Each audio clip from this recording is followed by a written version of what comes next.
Ég segi þennan fund settan í atvinnuveganefnd og fundarefni þessa fundar staða íslenskra ferðaþjónustu í kjölfar gjaldþrots WOW og ég býð fundarmenn velkomna og gesti okkar sem Þórdís Reykfjörð Gylfadóttir, ferðamála-, iðnaðar- og nýsköpunarráðherra og Kristján Skarphéðinsson, ráðuneytisstjóri í atvinnuvega- og nýsköpunarráðuneytinu. Og þið þekkið þingsköpin varðandi svona opna fundi að framsögumenn ráðherra hæstvirtur hefur 10 mínútur og síðan eru nefndarmenn með 4 mínútur samtals með andsvörum ráðherra og síðan ljúkum við fundunum á innan við klukkutíma. En sá sem óskaði eftir þessum fundi Njáll Trausti Friðbjörnsson og ég ætla í upphafi að bjóða hæstvirtum ráðherra að vera með framsögu það efni sem hér liggur fyrir og síðan koma spurninganefndarmenn. Þórdís, gjörðu svo vel. Takk fyrir. Ég myndi nú þykja ykkur gefa mig merki þegar ég var að búa með 10 mínútur, annars talaði ég 25. Það eru kannski nokkur atriði sem ég myndi vilja þá nýta þessar mínútur í að fara yfir og svo fara spurningarna bara væntanlega hingað og þangað og mögulega kem ég inn á þá þætti og mögulega ekki. En þetta auðvitað ansi svona opinn titill og mörgu að taka, þess að heiti fundar eða yfirskrift fundar. Það auðvitað þannig að rekstrarstöðin WOW var áfall fyrir ferðaþjónustuna, það liggur alveg fyrir. Og á síðasta ári komu 700.000 ferðamenn til landsins með WOW, en það vissulega meðtöldum svokölluðum stopover farþegum eða skiptifarþegum. Þannig að það að óbreyttu allmikið skarð sem að félagið skilur eftir sig. Og við höfum strax undanfarna daga séð ákveðin viðbrögð við þessu. Wizz Air hefur aukið framboð sitt, Icelandair sömuleiðis og þetta hollenska flugfélag líka. Og þarna svona togast aðeins á sjónarmið að það sé kannski takmarkað hægt að gera í byrjun apríl fyrir komandi háun sem að hefst í apríl þegar kemur að fluginu. Til dæmis með einhverjum hvötum hjá Isavia eða öðru, þegar að síðan við sjáum samt ákveðin viðbrögð frá flugfélögum sem að bregðast strax við. En auðvitað eru langflest flugfélög búin að festa sinn flota á ákveðnum stöðum á þessum tíma með þegar svona skammt í háan. En við sjáum samt ákveðin viðbrögð og hlutfall WOW, samkvæmt þeim tölum sem ég hef frá apríl til desember, hefði verið áætlað um 500.000, þar af þá 300.000 beint til landsins, sem eru þá erlendi ferðamenn til landsins. Og undanfarna daga hefur sú tala farið þá undir 200.000 sem vantar upp á, ef þú tekur tillit til aukins framboðs annarra flugfélaga. Og það auðvitað þannig að við vitum að jafnvel þótt við færum í aðgerð til þess að sækja á ákveðna markaði fyrir sumarið, að þá þyrfti það náttúrulega að haldast algjörlega í hendur við það hvar er mögulegt framboð til landsins. Það þýðir ekkert að sækja okkur á markaði eða er engin flug fyrir fólki til að koma. Og það þetta sem við erum að skoða. Við vitum líka að svona skyndiaðgerðir, ef þær kæmu til, að þá gætu þær aukið eitthvað áhuga lággjaldaflugfélag en þær hafa auðvitað síður áhrif á svona svokölluð legacy flugfélög, það sem dýrara verð, það skiptir minna máli. Þannig að við reynum að greina þetta og þetta breytist dag frá degi og markaðurinn hinn ágæti sér nú líka til þess. En við vitum auðvitað alveg að það fyrirtæki eru mjög mismunandi stödd bara í landinu öllu, mismunandi eftir greinum en líka bara innan ferðaþjónustunnar eru þau mjög mismunandi. Og þau eru þess vegna mjög misvel í stakk búin til þess að taka á móti svona áfalli, það eru auðvitað mjög mismunandi eftir fyrirtækjum líka, hvernig þetta hitti þau. Og við vitum líka, því miður það alltaf þannig, að öll röskun hefur meiri áhrif á landsbyggð heldur en höfuðborgarsvæði og við munum við munum tala um það í mjög langan tíma undanfarin kannski 2 ár að það alveg ljóst að ferðaþjónustan mun breytast. Þetta ung atvinnugrein sem hefur vaxið mjög hratt og við munum horfa framan í hagræðingar sem verða ekki sársaukalausar en eru upp að vissu marki mikilvægar, eðlilegar og eðlilegur hluti af atvinnugrein sem að vaxa á í mótun. Þetta mun væntanlega eitthvað flýta því, ýta á það og það er ekkert ég er ekki að segja að það séu góða fréttir, ég bara segja að ég held að það sé óumflýjanlegt en það er þá að einhverju leiti eitthvað sem hefði komið til. Það sem eru þetta vestri fyrirtæki sem get ekki tekið við svona höggi og mun einfaldlega ekki þola það. Af því það er ennþá þannig og þá líka við fyrirtæki í höfuðborgarsvæðinu að íslensk ferðaþjónusta byggir auðvitað afkomu sína mjög verulegu leiti á þessum háanna tíma og það gerir það verkum að það eru langflest fyrirtæki sem að byggja afkomu sína heilt yfir árið á því að afkoman er mjög góð yfir háannatíman. Þannig að þegar höggi verður þar, þá auðvitað hefur það meira áhrif heldur en ef að það væri eitthvað högg sem að væri á öðrum tíma árs. En við höfum auðvitað skoðað þessi mál í töluverðan tíma, örugglega komið allavega rúmlega ár síðan að við fórum að nefna þetta fyrst að það þyrfti að fylgjast mjög grannt og náið með þessu öllu saman. Og þegar við vorum að skoða þetta í vor, þegar það hrikti aðeins í þessu öllu, að þá voru auðvitað umsvif flugfélagsins með allt öðrum hætti heldur en voru þegar félagi fór í rekstrarstöðun daginn.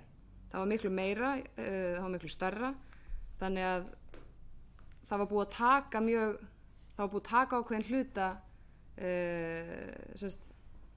þetta gerðist svona aðeins náttúrulegra heldur en það hefði gerst ef þetta hefði farið í rekstrarstöðun í haust. Og höggið þar að leiðandi minna. En á móti kemur að í haust voru fleiri mánuðir í sumarið, þannig að það hefði þá verið frekar hægt að bregðast við sumrinu sem síður er hægt núna. Ég veit ekki hvort það kemur spurning um það en ég nefni það þá bara aðeins að því að maður tekur eftir því í umræðinni að allt í einu er Berlín leiðin, talað um hann í fjölmiðlum eins og hún hefði verið mjög góð leið. En hún var nú ekki alveg jafn heppnuð og fjölmiðlumfjöllun hér á landi hefur gefið til kynna og bara til að segja það án þess að geta eitthvað farið algjörlega ítalega í það allt saman að þá skoðum við auðvitað alls konar leiðir sem að ríki hafa farið þegar að flugfélög hafa lent í erfiðleikum. Þær leiðir eru mjög misjafnar, þær hafa gengið misilla, ég held að enginn hafi gengið mjög vel og eftir þá ráðgjöf sem við fengum og þær greiningar sem við fórum í að þá kom í raun ekki til greina að íslenska ríkið fær einhverju leiti að reka flugfélag og taka við kennitölu sem var mjög erfitt að greina nákvæmlega hvað þýddi og ekki forsvaranlegt að taka slík áhættu fyrir hönd skattgreiðenda. Ástæðan fyrir líka að þýska ríkið steig inn í Air Berlin á sínu tíma var að mestu leiti til þess að koma fólki heim. Þarna vorum að ræða 80.000 farþega, þetta var háanna tími á meginlandi Evrópu og okkar plan sem að gekk að mestu leiti út á það að koma fólki heim, það var einfaldlega bæði nægilega vel unnið, nægilega vel undirbúið og sömuleiðis voru umsvifin þannig að flugvélarnar sem að önnur flugfélög á vellinum réðu við það að koma fólki heim. Þannig að við þurftum ekki að leigja vélar til þess að koma fólki heim og hvað þá við höfum þurft að taka við flugfélagi til þess að hjálpa því einhvern veginn að lenda til þess að koma fólki heim, sem betur fyrr. Og það er líka þannig að í Air Berlin, það eru þetta allt annað innihald í félaginu heldur en var hjá WOW og sömuleiðis vildi ég líka bara nefna að þýska ríkið tapaði stórum hluta í sinna lagðinn. Það ætlaði að fá allt tilbaka og það gekk alls ekki eftir. Þannig að þessi leið sem að hljómar einföld og var farið í þarna, það var ekki hún var ekki eins góð og margir hefðu talað um. En aðeins til þess að nefna bara við erum hér að ræða stöðuna eins og hún er og við erum að ræða stöðuna til skemmri tíma og til lengri tíma og ég vildi bara koma hér á framfæri að við höfum auðvitað að vinna allt sem við erum að gera erum við að reyna að hugsa til lengri tíma. Við erum að móta þennan stefnuramma með samband íslenska sveitafélaga innan stjórnstöðar, með greininu sömuleiðis, þar sem við erum að vinna þessi leiðarljós sem að allir geta þá svona fellt sig við og fallið undir, hvort sem það ykkur þá vinna á vegum sveitafélaga, atvinnugreinarinnar, stjórnvalda eða hverra annara. Og þar erum við að horfa til lengri tíma. Þar erum við að segja að við ætlum að vera leiðandi í sjálfbærni, og ég hef sagt áður að sjálfbærni ekkert nema frasinum og hafa ykkur mælikvarða bak við það, og þess vegna höfum við verið í 1,5 ár að vinna með Eflu verkfræðistofu og öðrum í að vinna svokallaðan álagsmat fyrir íslenska ferðaþjónustu, þar sem við horfum einmitt til samfélagslegra, umhverfislegra og efnahagslegra þátta. Þannig að þar erum við núna í maí vonandi að klára þá mælikvarða, þar sem við erum þá komið mælikvarða á sjálfbærnina, og þriðji fas á því þá bara einfaldlega stefnumótunin, vegna þess að hún vísar þá veginn og segir okkur hvert við erum að fara. Og þrátt fyrir svona áfall og svona röskun, þar sem að mögulega þarf að grípa til einhverja aðgerða, þá breytir það engu þá langtíma sýn sem við höfum fyrir íslenska ferðaþjónustu. Og ég held að greinin sé alveg sammála þessu, og þetta algjört lykilatriði, að það breytir engu það að við þurfum meiri framleiði í þessari atvinnugrein. Við þurfum aukna áherslu á vöruþróun og nýsköpun, við þurfum miklu meiri stafræna tækni, við þurfum að þetta mjög mannaflsfrek atvinnugrein í landi þar sem eru mjög há laun, og það þarf að taka tillit til þess, og stafræn tækni er hluti af því, fyrir utan að hún bæti þjónustu við ferðamenn. Við þurfum aukin gæði, og allt þetta sem við erum að gera er því marki brennt, og ég mun ekkert fara af þeirri leið þó við lendum í einhvern tímabundnum erfiðleikum. Bestu þakkir, Þórdís Kolbrún. Þá það spurningar nefndarmanna. Það fyrst Njáll Trausti, gera svo vel. Já, takk fyrir, og takk fyrir þessa framsögu hér. Þetta efnislega góð og farið víða þetta svið sem við erum eiga við hér í dag, og það núna akkurat vika síðan að flugfélagið WOW féll, og efnahagslega áhrifin eru náttúrulega mikið, sem sagt, ferðaþjónustan 2017, það var stærsti atvinnuvegur þjóðarinnar og í landsframleiðslu, og fór það í fyrsta skipti fram úr sjávarútveginum, og við erum að sjá bara mikil þetta kannski 15-20% þá minnkun í í ferðaþjónustunni, gjaldeyristekna í ferðaþjónustu næstunni, og kannski einhver 8-10% af útflutningstekjum Íslendinga á þessu ári, sem það gæti lækkað núna þessu ári með tilkomu þessa gjaldþrots. Það sem ég langar kannski að spurja svona varðandi viðbragði við þessu öllu saman, og hvort að stjórnvöld hyggist þá að bregðast við með einhverju svipuðum hætti eins og með Eyjafjallajökulsgosi á sínum tíma 2010, þegar við fórum í átaki Inspired by Iceland. Ég sammála ráðherranum að mestu áhrifin verða núna á sumaráætlun flugfélagana fram á haustið, þar sem við erfitt fyrir að bregðast við með svona skömmu fyrirvara, þar sem eru búin að setja upp sína áætlanir. En þetta muni svona næstu 12-18 mánuðum, þá muni þetta nú miklu leyti kannski staðan lagast. Það kemur fram að þið voru búin að reikna það út eða fá upplýsingar það í ráðuneytinu að apríl til desember á þessu ári reiknuðu með að WOW myndi flytja 300.000 ferðamenn til landsins, og nú sé þessi tala komin undir 200.000. Og það voru það væntanlega með tilkomu Wizz Air og að þeir sé að bæti sitt flug, Transavia hefði sitt flug frá Amsterdam, og Iceland að bæta í sitt framboð, leigja í aðra vélar og svona bæta í sætaframboði. En það kannski þetta með, ef við myndum bara byrja þessu með átak á vegum kannski sem getur þá tengst Íslandsstofu og markaðsstofunar í landinu, og að fá það til þess sem tengist þessu. Takk fyrir, Njáll. Þú myndir bregðast við, Þórdís. Já, við höfum auðvitað frá Eyjafjallajökulsgosi frá 2010 var ákveðið að fara í þetta átak sem að skila auðvitað heilmiklum árangri, og það er auðvitað alltaf þannig erfitt að greina hver á hvað í hverju sko. Samhliða þessu þetta jógst framboð flugs til Íslands mjög verulega, og skömmu síðar meðal annars með tilkomu WOW. En þetta átak hefur gengið ótrúlega vel og skilað okkur miklum árangri. Ég veit ekki hvort maður á að nota skondna, en það skondna við það þó það að það eru 9 ár síðan að þetta átak hófst, og við höfum verið í ósjálfbærum vexti síðan, en alltaf verið með fullt af peningum í þessu átaki samt. Þessi samningar eru sumir hverjir að renna út á þessu ári, og það hefur verið mikið rætt áherslu á rannsóknir og gagnaöflun og svona þessi lengri tíma sýn. Þannig að þegar maður stendur fram fyrir því að forgangsraða fjármunum, að þá hafði ég nú að leita til þess að við værum sammála. Ég held að það sé svona þverpólitískt og með greinu sem leiðis að við þurftum að leggja sérstaka áherslu á rannsóknir og gagnaöflun. Þannig að þegar að þessi samningar líða undir lok að þá gerist þetta og þá auðvitað kemur spurningin þurfum við ekki að setja meiri peninga í markaðsmál. Eitt svona þessi ímyndarvinna sem auðvitað bara viðvarandi verkefni í Íslandsstofu alltaf og klárast ekkert, ekki frekar en að Coca-Cola hættir í sinni vinnu þrátt fyrir að mikið seljast af því gósi.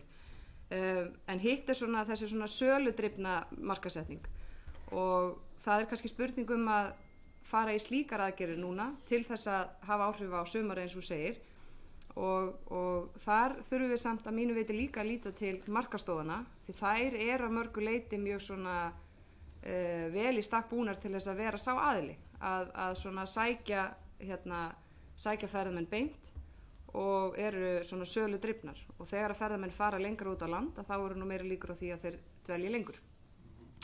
Þannig að þetta, ég hef nú fundaði bara síðast í gær með Íslandsstofu og er alveg opinn fyrir ykkur svona, og það spurði hvort það væri þá ekki eitthvað sameiginlegt, þar að segja greining kemi með inn í það eins og verið hefur til þess að fá svona þennan samtakamátt í því, af því að munurinn að maður hefur heyrt til dæmis varandi loðnubrest að það ekki verið að bæta það neitt sérstaklega. Munurinn auðvitað að við horfum framan í loðnubrest en við höfum áfram ykkur tól í höndunum til þess að sækja það. Þetta ekki alveg farið. Þetta snýst að koma, ef að framboð sæta er nægilegt, að reyna að sækja þann fjölda ferðamanna sem að ætla að koma en þarf núna að finna aðra leið til að koma til landsins.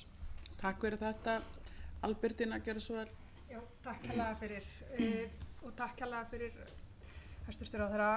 Nú er ljóst að þetta verður tímabundið erfitt eins og fórst yfir og það er ljóst að aðila munu þurfa að taka á sig skerðingu en það er mikilvægt að við gerum allt sem við getum til þess að þetta verði bara til skemmri tíma.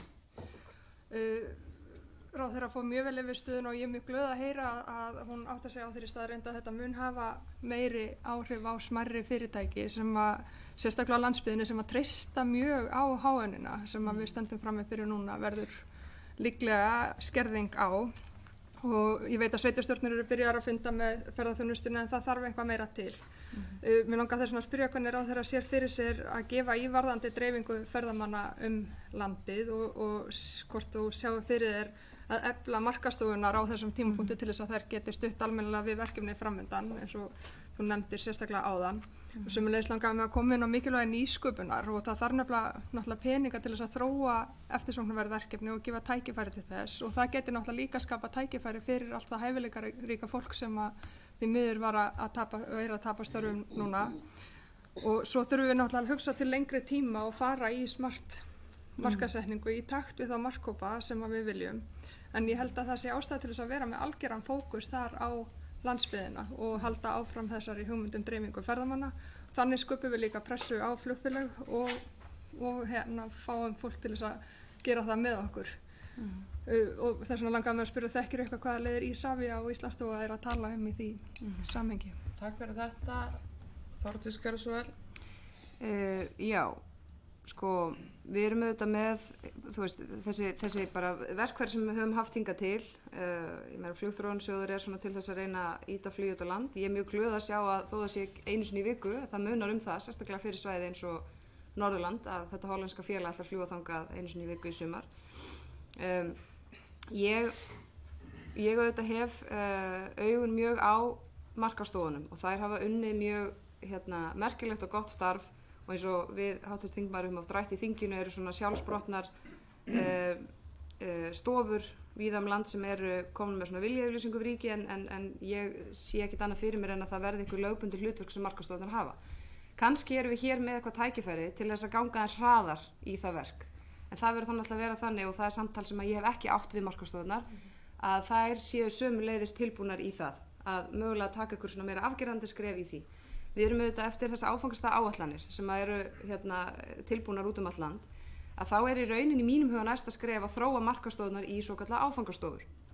Og hluti af því þá að þær hafi skilgreint hlutverk til þess að markaðssetja sín svæði og ég er mjög opin fyrir því að núna geti skapast tækifæri til þess að gera það hraðar og láta það reyna þegar svona aðstæður komu upp. Ég er alveg sammála varðandi nýsköpunina og það auðvitað hverja atvinnugrein mikilvægt að þróast og sérstaklega svona ungri og ómótaðri grein eins og ferðaþjónustan er. Við erum auðvitað að leggja áherslu á nýsköpun í atvinnulífi í fjármálaáætlun, en það er mikilvægt að svo áhersla finni sér farveg í ferðaþjónustunni og að því að þú nefnir stafræna tækni að þá er hún mjög mikilvæg til þess að auka framleiðni og bæta upplýsingagjöf til ferðamanna, en hún bætir líka samkeppnisstöðu og landsbyggðina sérstaklega af því að hún eyðir fjarlægðum og eykur samstarf, þannig að þetta er sérstaklega litið til landsbyggðar. Það er, við erum alltaf með formennsku í Norrænu ráðherranefndinni og það er til dæmis eitt verkefni sem að hangi með saman við þetta og við munum fara í og er þá sömuleiðis eitthvað sem að skiptir máli í þessu.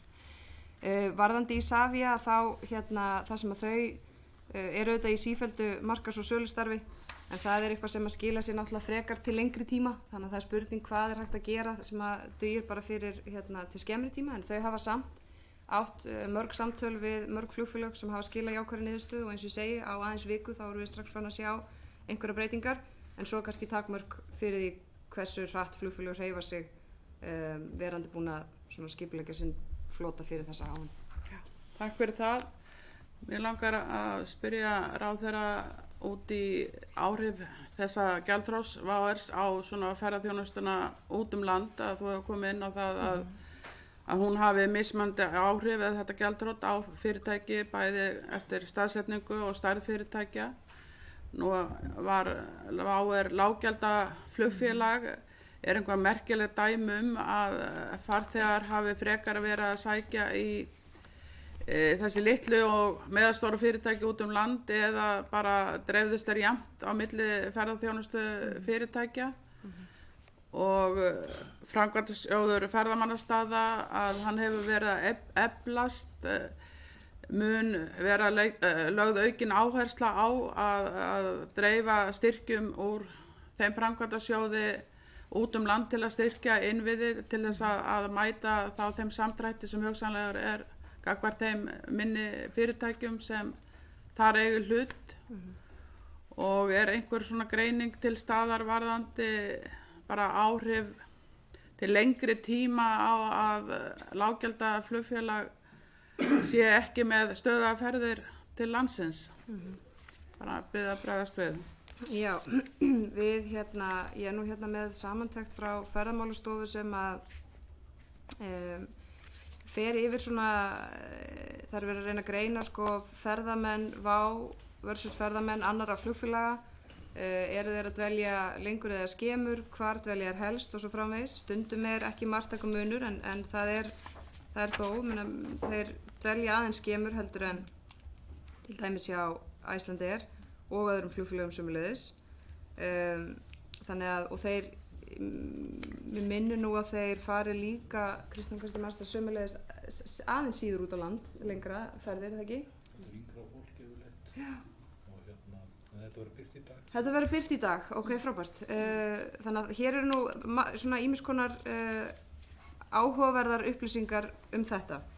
Það sem er svo erfitt við og ósanngjarnt í raun þegar svona höggverður áhrifin á landsbyggðina eru þetta að það tekur allt lengri tíma einhvern veginn að byggjast upp og þannig að það tekur lengri tíma að fá að njóta góðs af stöðunni og svo leið og eitthvað verður að þá byrjar það aftur þar og skila sér síðan og það er þetta bara sagan endalausa líklega með langflest sem að við kemur bara samsetningu þéttbýlis og dreifbýlis og svo framvegis. En þau hótel og fyrirtæki almennt sem eru auðvitað með lága nýtingu út á landi, þau þola auðvitað höggin síður og sérstaklega þegar þau byggja afkomu sína að verulegu leyti á háannatíma og sveiflurnar eru auðvitað meir út á landi heldur en hér, þannig að allt vinnur þetta svolítið gegn landsbyggðinni. Er ég að svara? Vá og landsbyggð. Þetta er bara komið. Já. Takk. Kolbeinn, gerðu svo vel. Já, kærlega gefur þetta. Ég er með 2 spurningar. Annars er ég að langa með aðeins að fara dýpra inn í það sem hér hefur rætt varðandi markaðsátak. Því hér hefur nefnt Inspired by Iceland. Maður myndi kannski halda þetta yrði af dálítið öðrum toga eða hvað. Nú er alltaf búið að koma Ísland á korti sem ferðamanna stað Hér var nefnt kók sem dæmi, að hætti ekki markaðssetningu en kók ræður daldið framleiðslunni sinni. Ég myndi bara halda að sætaframboðið réði aldrei för, þannig að hlutverk Ísavega sem ráðherra kom inn á í að laða að flugfélög væri kannski meira í því átaki sem við erum að horfa á núna að verða að fara í heldur en í átakinu Inspire by Iceland til dæmis, og ég veit vel að það hafi verið vel að verki staðið hvað það var þar. Þannig að er ekki átaki núna meira í að auka sætaframboð frekar en að því að það er ekkert að vekja áhuga fólks á að koma til Íslands ef að það kemst ekki. Takk fyrir það. Þetta er fyrir spurningin, já. Þetta ég bara tek algjörlega undir þetta og þess vegna var í rauninni fyrsta viðbragð var að tala við Isavia og segja hver er staðan, hver er breytingin, hvað er mögulegt, hvaða samtölu hafa við átt og hvernig virkar þessi geiri. Af því að eins og til dæmis áhrif á okkur afsláttum á lággjaldaflugfélög annars vegar og svo önnur flugfélög hins vegar til dæmis. Og þess vegna líka til dæmis var ég spurð fyrir nokkrum dögum þegar umfjöllunin var töluverð fall WOW sem að var samt nánast eingöngu fyrsta daginn. Það voru 2200 skipti, daginn eftir voru ekki nema 500, daginn þar og eftir 150 eða eitthvað. Þannig að þetta var bara þennan fyrsta dag og meira þess að var þannig að aðeins 1/3 var neikvæð umfjöllun. Rúm 60% var bara hlutlaus umfjöllun. Þannig að ég held að margir á Íslandi hafi gert ráð fyrir því að einhvern veginn allir væri að tala um að íslenskt flugfélag hafi farið í þrot. Það var alls ekki þannig. Og auðvitað fullt af fólki sem er að nota WOW sem skiptiflug sem að hefur ekki hugmyndum að flugfélagi sé yfir höfuð Ísland og tengir að engu leyti ykkur hughrif við Ísland. Þannig að ég var spurð fyrir nokkrum dögum hvort að við ættum þá að fókus á þá hópa sem að það sem umfjöllunin var mest eða hefði einhvern veginn svona verri ímynd af Íslandi, en í fyrsta lagi er það ekkert sem við þurfum að hafa sérstakar áhyggjur af og í öðru lagi ættum við einmitt að fókusa á, eins og þú nefnir, þá hópa sem að komast yfir höfuð til Íslands. Þetta snýr nákvæmlega því. Þetta er alltaf aðstæður heldur en 2010. Ísland er á kortinu, eftirspurnin er klárlega til staðar og það nú að jákvæða við þetta og við megum ekki gleyma að fólk hefur ennþá gríðarlegan áhuga að koma til landsins og áfangastæðin Ísland hefur ekkert breyst. Eina sem breyttist var þú þarfst að finna aðra leið til að koma og þess vegna á fókusin að vera þar. Síðasta spurningin er örstutt, það er bara gott að heyra þessu álagsmati fyrir íslenska ferðaþjónustu og spennandi að sjá hvað kemur út af því. Er þar tekið eitthvað til þess að skoða þolmörk ferðaþjónustunnar og jafnvel setja þau? Já, þetta verkefni er að mínu mati þannig að ef það gengur vel þá erum við komin með mjög merkilegt tól í hendurnar. Og ég bind bæði mjög miklar vonir við þetta verkefni og ég hef forgangsað og fókusað mjög á það. Það getur vel verið að það mun enginn uppskera þessu verkefni fyrir en eftir ykkur 15 ár. Þá er það bara þannig að því ég er svo handviss að við séum að gera góða og merkilega hluti með þessu tæki. Og ferðaþjónusta alþjóðlega mun þróast á þann veg að þjóðir munu vilja vera með svona tæki. Af því að ferðaþjónusta, loftslagsbreytingar, allir þessi þættir, þetta mun hafa svo mikil áhrif. Þannig að við erum með þessu tæki, í rauninni erum við búin að segja, já hér á að vera ykkur hámarksræði. Það er það sem við erum búin að ákveða og nú erum við að finna út af því og hver á hann að vera. Og þegar að það er komið, þá getum við sagt, ok, ef við erum hámarksræða, hann er þessi og þá þurfum við að marka stefnuna, hver er þá stefnan með tilliti til þessa. Og þetta eru 64 vísar og þeir eru alls konar. Allt frá bara stöðu á húsnæðismarkaði, vinnumarkaður, samfélagsleg þolmörk, umhverfisleg þolmörk, efnahagsleg, hvað er ferðaþjónustan stór hluti af heildar samhenginu og það er áskorun að fara ekki niður á svæða því við erum að gera þetta fyrir landið allt sem aldrei hefur verið gert í veröldinni en þetta hefur verið gert mjög víða fyrir ákveðin svæði og þar sjáum við þá bara kort þar sem úr með rauða punkta, gula punkta og græna punkta og þá horfum við á þessu rauða og segjum, herru, hvað þurfum við að gera til þess að ráða þá við meiri ferðaþjónustu og hvað kostar það og er það hvað sem við ætlum að gera eða ekki. Þannig að þetta verður rauninni bara tækið og fyrst verður það mjög fræðilegt og það verður alls ekkit fullkomið, ekki frekar en fiskveiðistjórnarkerfið hafi verið það fyrst. Við töldum okkur vita alls konar hluti sem kom síðan ljósu við sem ekki og það verður örugglega samið þetta og það er mjög mikil áskorun að koma með mælikvarða og mjög huglega þætti en fólki sem að þessu vinnur sem er fólk út í öllum geirum samfélagsins fræðimenn og starfsfólk banka og hinga og þangað sem er að vinna mjög merkilega vinnu og það er allir mjög áhugasamir um það þannig að ég bind mjög mikla vonir um þetta verkefni. Takk fyrir það Þórdís Ásmundur Friðriksson, gerðu svo vel. Já, þakka fyrir góða framsögu. Nú vilja sögulega sem horfa fram á veginn þar sem tækifæri bíða og þess vegna vil ég spyrja ráðherrann að því hvort að hún og ríkisstjórnin sé ekki inn á því að fyrirhuguð uppbygging Ísafía á vellinum sem að hefur staðið til lengi, að hún haldi áfram óhygga þrátt fyrir þessi áföll núna og eins hvort að það komi eitthvað til greina að flýta framkvæmdum til dæmis við að klára Reykjanesbrautina til þess að skapa störf núna svona þegar lægðin svona djúp í augnablikinu en ræti svona fljótt úr. Ég svo með aðra spurningu eftir. Bregðast við, Þórdís? Já, að því að spurt hér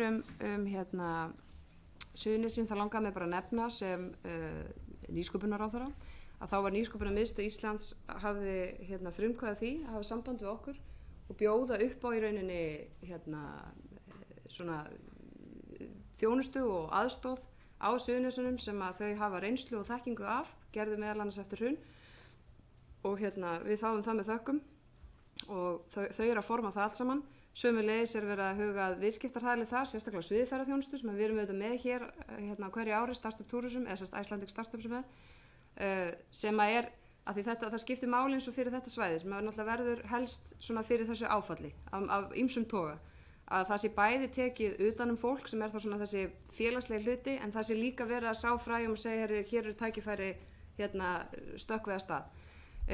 Varðandi Ísafía og uppbyggingu þar að þá það eitthvað sem að ég get svo sem ekki svara nákvæmlega fyrir hvaða áhrif ef einhver þetta hefur en lykilatriði í því í mínum huga auðvitað að Ísafía sé með raunhæfar og skynsamar áætlanir uppbyggingu enda eru þau að byggja upp völlin fyrir tekjur sem það fá þannig ef að breytingar verða á tekjumódeli að þá hlýtur uppbyggingin að taka mið af því að því ekki viljum við Ísafía eru þetta opinbert hlutafélag sem að eins og ég segi byggir allar framkvæmdir á tekjum sem þau fá en við viljum ekki að fyrirtæki sé að taka ykkur áhættu fyrir hönd skattgreiðenda ef að tekjumódel breytast þannig að það nú það sem skiptir öllu máli og varðandi Reykjanesbraut að þá ætla ég nú ekki að lofa að flýti framkvæmdum þar ég get ekki svara fyrir nákvæmlega hvaða áhrif það kann að hafa en þau mál eru auðvitað öll til umræði í þinginu úr ýmsum áttum. Ásmundur, þú vildir bæta við? Já, ég var með fyrirspurn varðandi skipulags og uppbyggingar áform ríkisins, sveitarfélaganna og Kateco á svæðinu, hvort það verður hleypt ykkur frá auknu lífi í það en það gríðarlega tækifæri og verðmæti fyrir alla ef að það verkefni kemist á staðinn sem fyrst. Já, það svona líka verkefni sem að ég get ekki tala út að því það heyrir ekki undir mig en ég þekki það og ég segi bara fyrir mitt leyti ég vona að þessi gluggi, þetta tækifæri, þessi staða muni hreyfa hlutina hraðar þar. Já. Takk hérlega fyrir það. Þá það Sara, gjörðu svo vel. Já. Takk, hæstvirtur ráðherra fyrir þína framsögu og fyrir að koma á fundinn. Mig langar að spyrja að nokkrum hlutum. Er til greining að vinna á því hvernig þetta leggst á mismunandi aðila? Ég meina við vitum það að WOW var lággjalda fyrir flugfélag. Vita hvort að hærra hlutfall þeirra farþega voru líka í ódýrari gistingu á sama tíma og þá höggið ef til þetta stærra hjá fyrirtækjum eins og Airbnb og minni aðilum. Þegar við ræddum ferðamannaspá Ísafía kom í ljós að samsetning ferðamanna var þó nokkuð ábótavant vegna þess að það var ekki til almennileg greining að vinna á svona demografínu innan ferðamannahópana. Allir ráðherra eitthvað að leggjast í þá vinnu? Svo langar mig að spyrja, hvernig ganga viðræður við Ísafía lendingagjöldin og að losa þar veðin á vélinni sem var haldlögð? Einnig langar mig að spyrja hvernig má það vera að einstök fyrirtæki geti safnað þessi skuldum á þennan hátt án þess að eftirlitsaðilar taki eftir því að nú Ísafía opinbert hlutafélag. Hafið þið skoðað hvort að það sé önnur fyrirtæki innan ferðaþjónustunnar sem sé að stunda sömu skuldasöfnun og hefur ráðherra einhver áform það hvernig verður hægt að sporna við þessu í framtíðinni? Ráðherra bjartsýnn á að núna verði tekið til í greininni og þá kannski skapist aukinn hagvöxtur vegna betri þjónustu? Og já, nú er komið vika eins og háttvirtur þingmaður Njáll Trausti kom inn á síðan að flugfélagið fór á hausinn.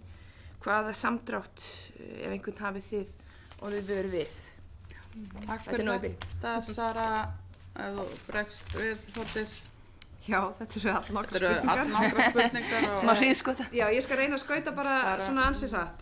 Varðandi það þetta að ræða lággjaldaflugfélag og hvaða áhrif það hefur, hvernig hægt að greina hvers konar ferðamenn það eru og hvað þeir gera hér, að þá það að hluta til í þessu plaggi sem að birt verður í dag, þar sem við sjáum svona vísbendingar þess að það sé eitthvað samhengi þarna á milli.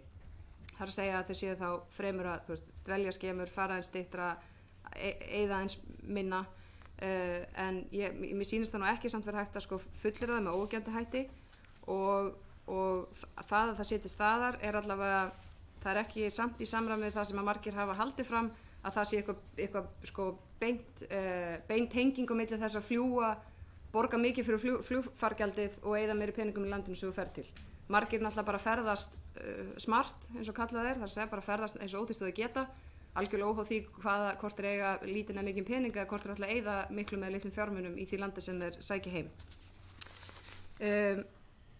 Þannig að ég spurði sérstaklega um það í gær og þau eru að skoða það hvort að hægt er að greina það hvort að þetta er þá frekar högg á svona ódýrari gistingu til dæmis heldur en hina. Og það er þá högg á það, en ef þetta er einhvers konar breyting í að við séum þá að fá verðmætari ferðamenn, að þá er það líka hvað sem við hljótum að líta til. Ég er alveg á þeirri skoðun okkur vantar auðvitað frekari gögn og frekari greiningar, betri greiningar og meira gögnum. Við höfum alveg verið að bæta okkur í því en það vantar ennþá upp á í því. Varðandi vélina og Isavia, ég get bara ekki svarað fyrir það hvernig það gengur, ég hef ekki upplýsingar um það. Varðandi skuldasöfnuna að þá tóku eftirlitsaðilar einmitt eftir því og vissur af því og Samgöngustofa var með mjög náið og þétt eftirlit mjög reglulega með félaginu. Hvort við getum spornað við svona, þá held ég að við munum ekkert geta spornað við gjaldþrotum og ættum í rauninni ekkert að vilja það. Þar með er ég ekkert að leggja fyrirfram einhverja blessun og allt þetta ferli, ég hef ekki fulla yfirsýn yfir það allt saman. En við munum auðvitað áfram vilja að fólk stofnum fyrirtæki taki áhættu, alls konar hluti gerast og svo gangi það ekki alltaf upp. Þannig það er veruleikinn. Og það skiptir líka máli að líta til þess hvað þetta félag hefur gefið íslensku samfélagi ferðaþjónustunni í formi starfa, útflutningstekna, verðmæta og öllu því og fyrir utan neytendur og áhrif á samkeppni og það allt saman. Þróunin meðal fyrirtæki, ég held að það verði hagræðing og það verði svona breytingar og ég held að þetta muni mögulega flýta því. Að hluta til er það eitthvað sem er óumflýjanlegt og eðlilegt.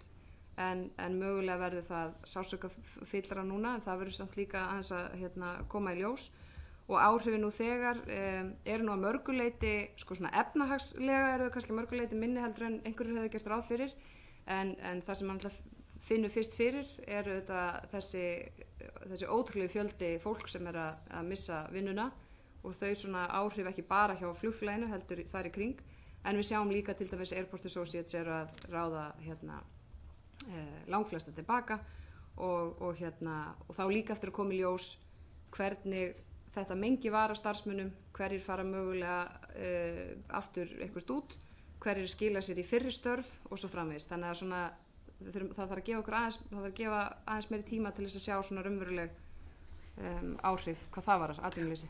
Takk fyrir það. Ólafur, gerðu svo vel. Þakka fyrir frú formaður. Ég vil byrja á því að þakka ráðherra fyrir efnismikla yfirferð hér í upphafi og það er síst dómalt hjá ráðherra að gjaldþrot WOW er áfall fyrir ferðaþjónustuna. Þetta er náttúrulega sömuleiðis stór áfall fyrir þennan fjölmenna hóp starfsfólks fyrirtækisins. Einn mesti styrkur þessa fyrirtækis náttúrulega var starfsfólkið, mikill mannauður eins og nú er sagt. Ég ætla bara að spyrja því kannski upphafi hvort að það sé svona til einhver mynd af þessum stóra hópi. Það er svona mikið talað um það að í störf þarna hafi mikið leitað fólk með menntun, til dæmis á sviði hjúkrunarfræði, kennaramennta fólk, og auðvitað hafa stóri vinnustæðir svona mynd á sig í þessu samhengi. Mér langar sömuleiðis að spyrja ráðherra aðeins nánar. Hún nefndi það að það væri þegar merkjum það að það væri flugfélög sem hefðu strax brugðist við. Aðeins bara nánar þá mynd sem að ráðherra vill bregða upp varðandi það kannski þann samdrátt í framboði á ferðum hingað til lands og þá afleiðingar fyrir ferðaþjónustuna sem af slíku hlýst. Og í þriðja lagi þá auðvitað sjá allir heilskilni menn að það er auðvitað vandasamt fyrir stjórnvöld að eiga við mála þessu tagi, svo sannarlega, en aðeins kannski nánar það hvaða leiðir voru skoðaðar og hvort að það hafi í þessum aðdraganda öllu saman verið spurningum að stjórnvöld getur einhvern nátt liðkað fyrir, eins og sagt er, svona svo að hugsanlega hefði mátt komast hjá verstu afleiðingum þessa gjaldþrots. Takk fyrir það, Ólafur. Þórdís, þú rekst við. Já, fyrst varðandi flugframboð, að þá eru nú svona vísbendingar það að framboðssæta muni verða meira til þess að mæta brotthvarfi WOW en við hefum svona fyrirfram geta búist við. Og annars vegar hefur auki framboð á London og svo Transavia, þetta hollenska, á Amsterdam, auk þess að flugs til Akureyrar. Og það sem að munar mest er aukning Icelandair sem að hefur aukið töluvert, bæði frá því í haust og svo aftur núna. En þar eru náttúrulega menn líka glíma við svona sinn vanda sem eru þessar MAX-vélar sem að ég þekki ekki nákvæmlega hvernig það kann að þróast. Þannig að ég myndi nú svona segja heilt yfir væri við að horfa á aðeins bjartari mynd heldur en svona okkar svartsýtin spár gerður ráð fyrir. Varðandi starfsmennina þá hef ég ekki greiningu á því, en maður auðvitað bara veit af því að það voru til dæmis töluvert margir hjúkrunarfræðingar, kennarar og fleira fólk sem að þarna starfaði, og spurning hversu fljótt það fer þá í önnur störf. Ég meina til dæmis, ég veit ekki nákvæmlega tölu, en skýta á svona 100 manns sem eru bara í hugbúnaðardeild, og það er auðvitað ekki þannig að þegar félag fer á hausina þá hverfi allt sem að þar var, þrátt fyrir að vélar fari annað og skuldir verði til og annað. Heldur eftir til dæmis, ég meina 100 manna hugbúnaðardeild getur nú, það er nú ansi flott fólk sem er búið að fá gífurlega reynslu og þekkingu og sprettur eitthvað annað og gerir eitthvað flotta hluti. Það er nú að jákvæða við okkur mannfólki, ólíkt kannski einhverjum vélum, að þú tekur ekki, þrátt fyrir að fjarlægi vélar, þá fjarlægir ekki þekkingu og reynslu og hugvit fólks. Og þriðja spurningin varðandi þessar leiðir, að þá, eins og ég segi, ég meina frá árinu 2017 hafa 30 flugfélög farið á hliðina. Þannig að við horfum bara framan í hvernig umhverfið þetta er núna. Og í algjörum undantekningatilfellum hafa ríkið stigið inn í. Við erum auðvitað bara mjög lítið hagkerfi, og þetta var allt greint, þessar mismunandi leiðir, hvaða áhættu verið að taka, hverju myndi að breyta. Og þegar ég fór í henni sívinsölu hringferð, að þá var til dæmis spurt það, hvers vegna stíguðu ekki bara inn og einhvern veginn björguðu þessu. Og maður segir þá á móti, í fyrsta lagi, hverju var hægt að bjarga, hver var raunveruleg staða, hvaða áhættu eru stjórnmálamenn þar með að taka fyrir hönd skattgreiðenda. Það er nú bara stóra málið, og þú tekur ekki svoleiðis ákvörðunum og vitir nákvæmlega upp á hár hvaða áhættu þú ert að taka og hvaða árangur það á að skila. Og þegar að öll gögn sýna að það sé mjög langsótt og líklega ekki farsælt, að þá þar með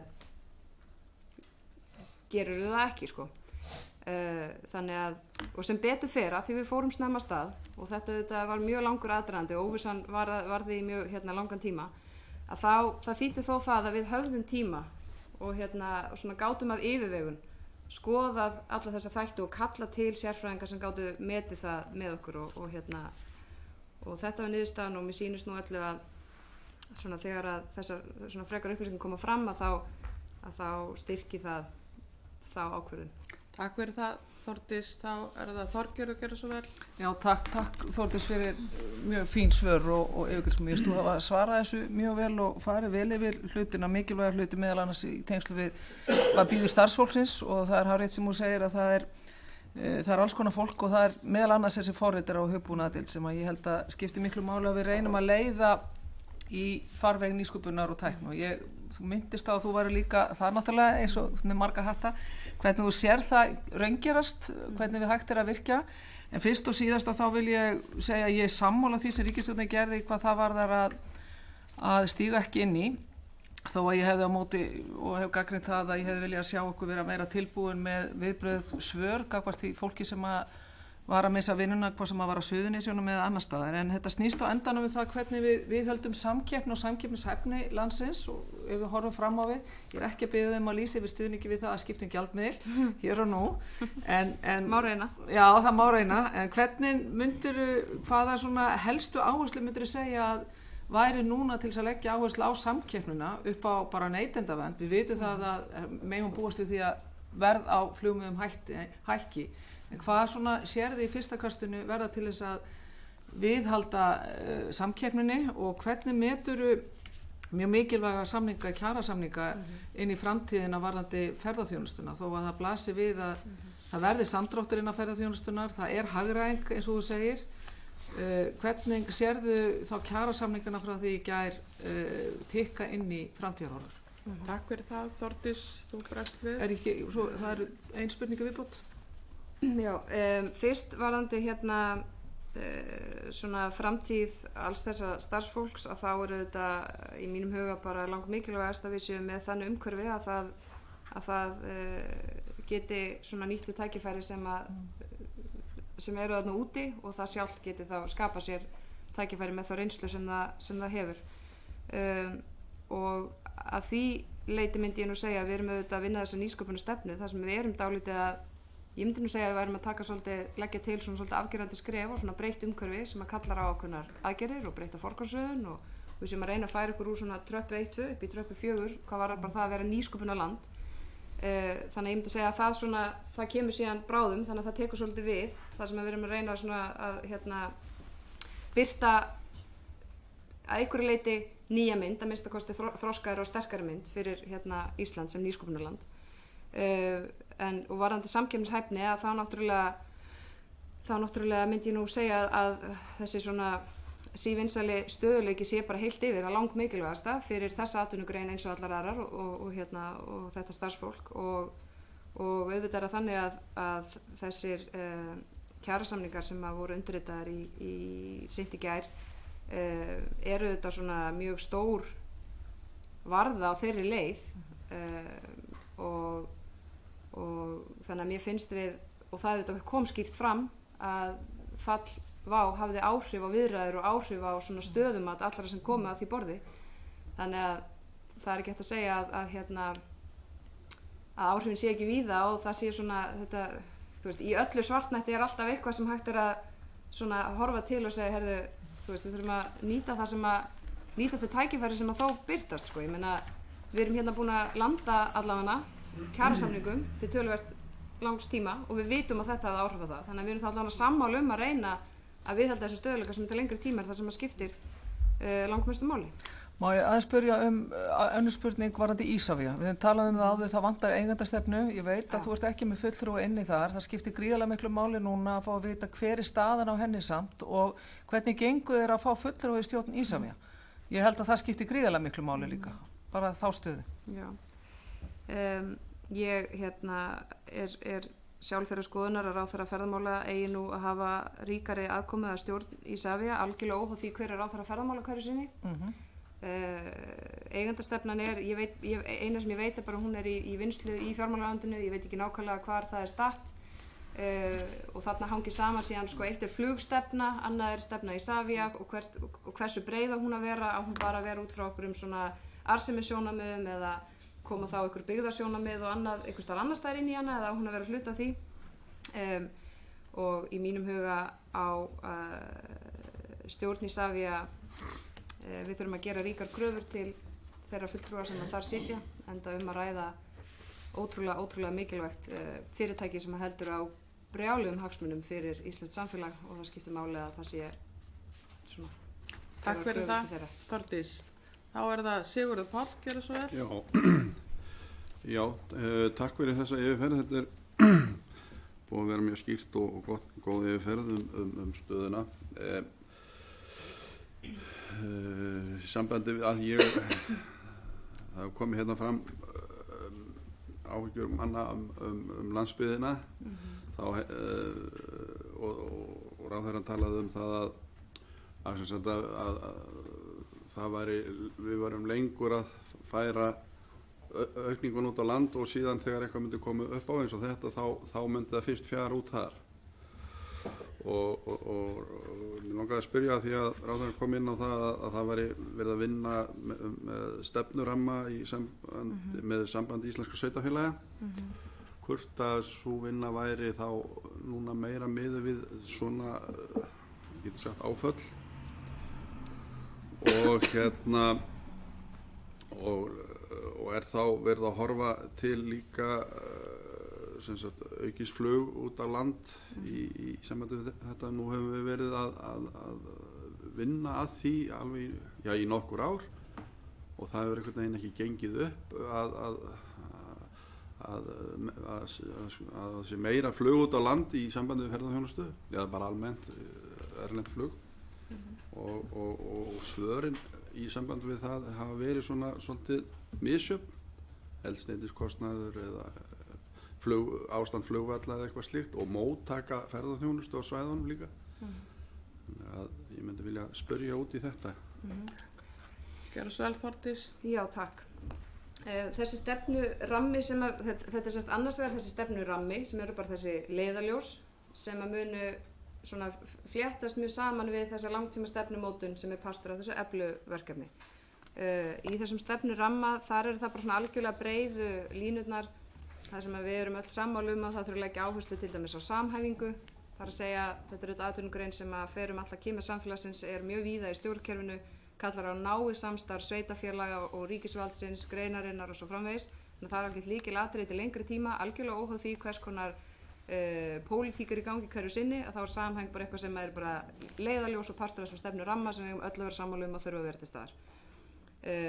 Annað sem sérstaklega til dæmis tekið fram þar eru bara samgöngur, hvort sem það eru flugsamgöngur eða á sjó eða vegir, hvort sem það þá almennilega samgöngur eða snjómokstur eða hvað það þá bara eru samgöngur lífæð í rauninni ferðaþjónustunnar og sérstaklega horfir á landsbyggðina. Þekking síðan sömuleiðis svona eitthvað sem bara við vitum öll að þarf að vera til staðar, hvort sem það gagnaöflun, rannsóknir eða svona yfirsýn yfir ferðaþjónustuna, þá eigum við öll að vera sammála mikilvægi hennar. Og svo þetta að vera bara einfallega leiðandi í sjálfbærni sem ég kom inn á áðan að við þurfum þá sérstaklega mælikvarða á. Við vitum alveg að leiðin til þess að langöflugasta leiðin til þess að dreifa ferðamönnum landið fleiri gáttir inn í landið. Það vitum við hér, við erum alls konar aðra aðgerð sem skipta máli en þetta er lang áhrifamesta aðgerðin. Og í ferðinni til Nýja-Sjálandi sem fyrra þar sáum við til dæmis, það mjög margt sambarilegt með Nýja-Sjálandi og íslensku ferðaþjónustu, þau eru einfaldlega komið lengra en við, en þar sérðu alveg skýrt. Þar sem eru alþjóðaflugvellir, þar dreifast ferðamennir. Og það er í rauninni mjög erfitt að hreyfa það mjög verulega til ef ekki flogið þangað. Þannig að við erum sammála mikilvægi þess að það sé þessi gátt. Við vitum að hún getur ekki verið ríkisrekin, heldur þurfum að vera markaðsforsendum, þess vegna erum við að reyna að ýta undir. Og þetta er alltaf spurning sko að glasið hálffullt eða hálftómt og ég myndi alveg segja í þessu tilliti sé það hálffullt vegna þess að við höfum náð árangri, eða ég meina þetta fólk, sérstaklega eins og fyrir norðan, hefur náð árangri og þau eru að vinna mjög góð vinnu á Austurlandi líka. Við erum komið flug á Norðurland, það gerist hægt en það það allan að sígandi lukka best sko. Það allan að betra að það gerist á okkur sjálfbærum forsendum og sé til staðar, heldur en þetta sé okkur plástrar einstaka sinnum sem síðan dettur niður. Þannig að gáttin ótrúlega mikilvæg og þeim var sagt þegar þau byrjuðu þá vinnu að það var algjörlega vonlaust og myndi aldrei ganga, en svo ekki. Takk fyrir það og Halla Signý, gjörðu svo vel. Já, þakka fyrir þína framsögu og góðan fund. Það margt komið fram en það kannski, ég ætla einmitt að fara að spyrja þau þína upplifun hann átt í Nýja Sjálandi að því að þetta er mjög líkt og ég tek bara undir þessi orð sem þú talar þar. En við horfum fram á það að lykilmarkaðar í Evrópu í niðursveiflu og hvort að þetta hafi verið eitthvað greint og hvort að þetta hafi eitthvað meiri áhrif eða hvort að var hafin einhver vinna til þess að jafna það. Síðan langar maður til að spyrja, fara aðeins með út á land og þá að tala um markasetningu landsbyggðarinnar og þá staði sem staði sem er náttúrulega erfitt að komast til eða langt. Eitthvað sem ber svona ábyrgð á þeirri markasetningu? Nú hefur kannski ekki verið mikið áherslu á þetta hjá Íslandsstofu, hefur kannski verið alltaf á þessum stöðum sem eru svona vinsælir hverju sinni, en hver ber ábyrgð á þessu markastarfi? Takk fyrir það og þú bregst við Kolbrún. Já, það eru þetta er alveg rétt með þessi svona kjarnamarkaði og það hefur verið hluti af svona áhyggjum ferðaþjónustunnar að við erum við erum að fá færri ferðamenn þaðan og það eru mjög verðmæti ferðamenn fyrir okkur og hluti af því sem komið inn á í þessum stefnuramma til dæmis það að við eigum að fara í markvissar aðgerðir til þess að sækja þangað og sú vinna það er hlutverk Íslandsstofu sem að sér þá markasmál almennt í ferðaþjónustu. Markastofunar hafa mjög mikilvæg hlutverk að gegna og við munum þær munu þurfa að þróast næstu misseri og það kallar bara á samtal við þær og ég vissum að markastofunar eru klárar í bátana í því að þróast með greininni og svona gera sig gildandi með eitthvað svona lögbundin hlutverki þá veru og þar sé ég fyrir mér að þær fái ríkari ábyrgð þegar kemur að markasetningu á þeim svæðum. Það er partur af því að vera áfangastofa og það er nákvæmlega það sem við sjáum líka á Nýja Sjálandi. Það ertu með svona Íslandsstofu, Tourism New Zealand sem er svona þessi reglíf sem er með allt undir. En svo ertu með þessar svona áfangastofur út land og það gegna bara alveg ótrúlega mikilvæg hlutverki þannig að það er eiginlega bara það sem að mig langar að sjá markastofunar taka við því hlutverki og það þarf auðvitað að fylgja þá breytt til dæmis bara breytt forgangsröðun fjármuna að þau hafi þá tækifæri til þess að vera það. Takk kærlega fyrir Þórdís Kolbrún. Njáll Trausti, maður bjóð þér að hafa lokaorð. Já, svo rétt í lokin ég bara þakka kærlega fyrir fundin, þetta voru mjög upplýsandi klukkustund og farið við það. Ég langar bara að vekja athygli á því að í vestræna heimi þá er íslensku flugrekstur gríðarlega stórt hlutfall efnahagslífi þjóðarinnar, svona í samanburði við aðrar þjóðir. Og oft minnst á að 0,4% af vinnuafli í Íslandi er atvinnuflugmenn. Þetta er 6 sinnum hærri tala heldur en í Bandaríkjunum sem hlutfall af atvinnulífi. Og þetta er þess vegna gríðarlega stórt í okkar umhverfi og það er annað þess að við taka undir og ég kannski að við förum meir í gögnin, rannsóknir og þurfum að tala ferðarþjónustuna en fara líka í flugið. Þannig að það er sögulega yfir síðustu áratugi 35–45% af tekjum í íslenskri ferðarþjónustu kom úr fluginu. En það hefur aldrei verið rætt og það hefur aldrei verið neitt sessu umfjöllun þetta í íslensku fjölmiðlum eða bara í landinu þessi mál. Þannig að mér finnst það gríðarlega mikilvægt. Þess vegna vil ég kannski bara rétt í lokin að Oxford Economics vann skýrslu íslenska flugrekstur fyrir 7 árum. Fína skýrslu og ég held að væri mjög gott ef að stjórnvöld myndu skoða það að hafa aðkoma því að slík skýrsla er unnin á nýja leik sem að snýra þessu og störfin í fluginu eru mjög verðmætt eins og kemur fram með þeirri skýrslu. Þetta hafa verið góð störf með há laun. Þannig að og bara rétt í lokin á síðustu 6 árum hafa fleiri erlendir ferðamenn sótt Ísland heldur 6 áratugina þar á undan. Til að setja þetta eitthvað samhengi hluta bara þannig að það eru 6 árum fleiri núna heldur komið 6 áratugi þar á undan. Takk. Takk fyrir það Njáll og ég vil þakka nefndarmönnum og gestum okkar kærlega fyrir þennan fund, hann hefur verið mjög upplýsandi. Við munum nú gera stutt hlé og fáum hér næst gesti frá samtökum ferðaþjónustunnar inn á fundin en bestu þakkir fyrir góð svör og ykkar komið hingað Þórdís Kolbrún. Takk fyrir.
Við höldum hér áfram fundi í atvinnuveganefnd og við erum að fjalla hér stöðu íslenskrar ferðaþjónustu í kjölfar gjaldþrots WOW og við höfum fengið hér aðra gesti til að ræða þau mál og það er Jóhannes Þór Skúlason, framkvæmdastjóri Samtaka ferðaþjónustunnar og Bjarnheiður Hallsdóttir, formaður Samtaka ferðaþjónustunnar, bara velkomin á þennan fund með atvinnuveganefnd og þið þekkið fundaformið, þið fáið samtals 10 mínútur í ykkar framsögu, svo spyrja gestir og það eru 4 mínútur á hvern nefndarmann með svörum.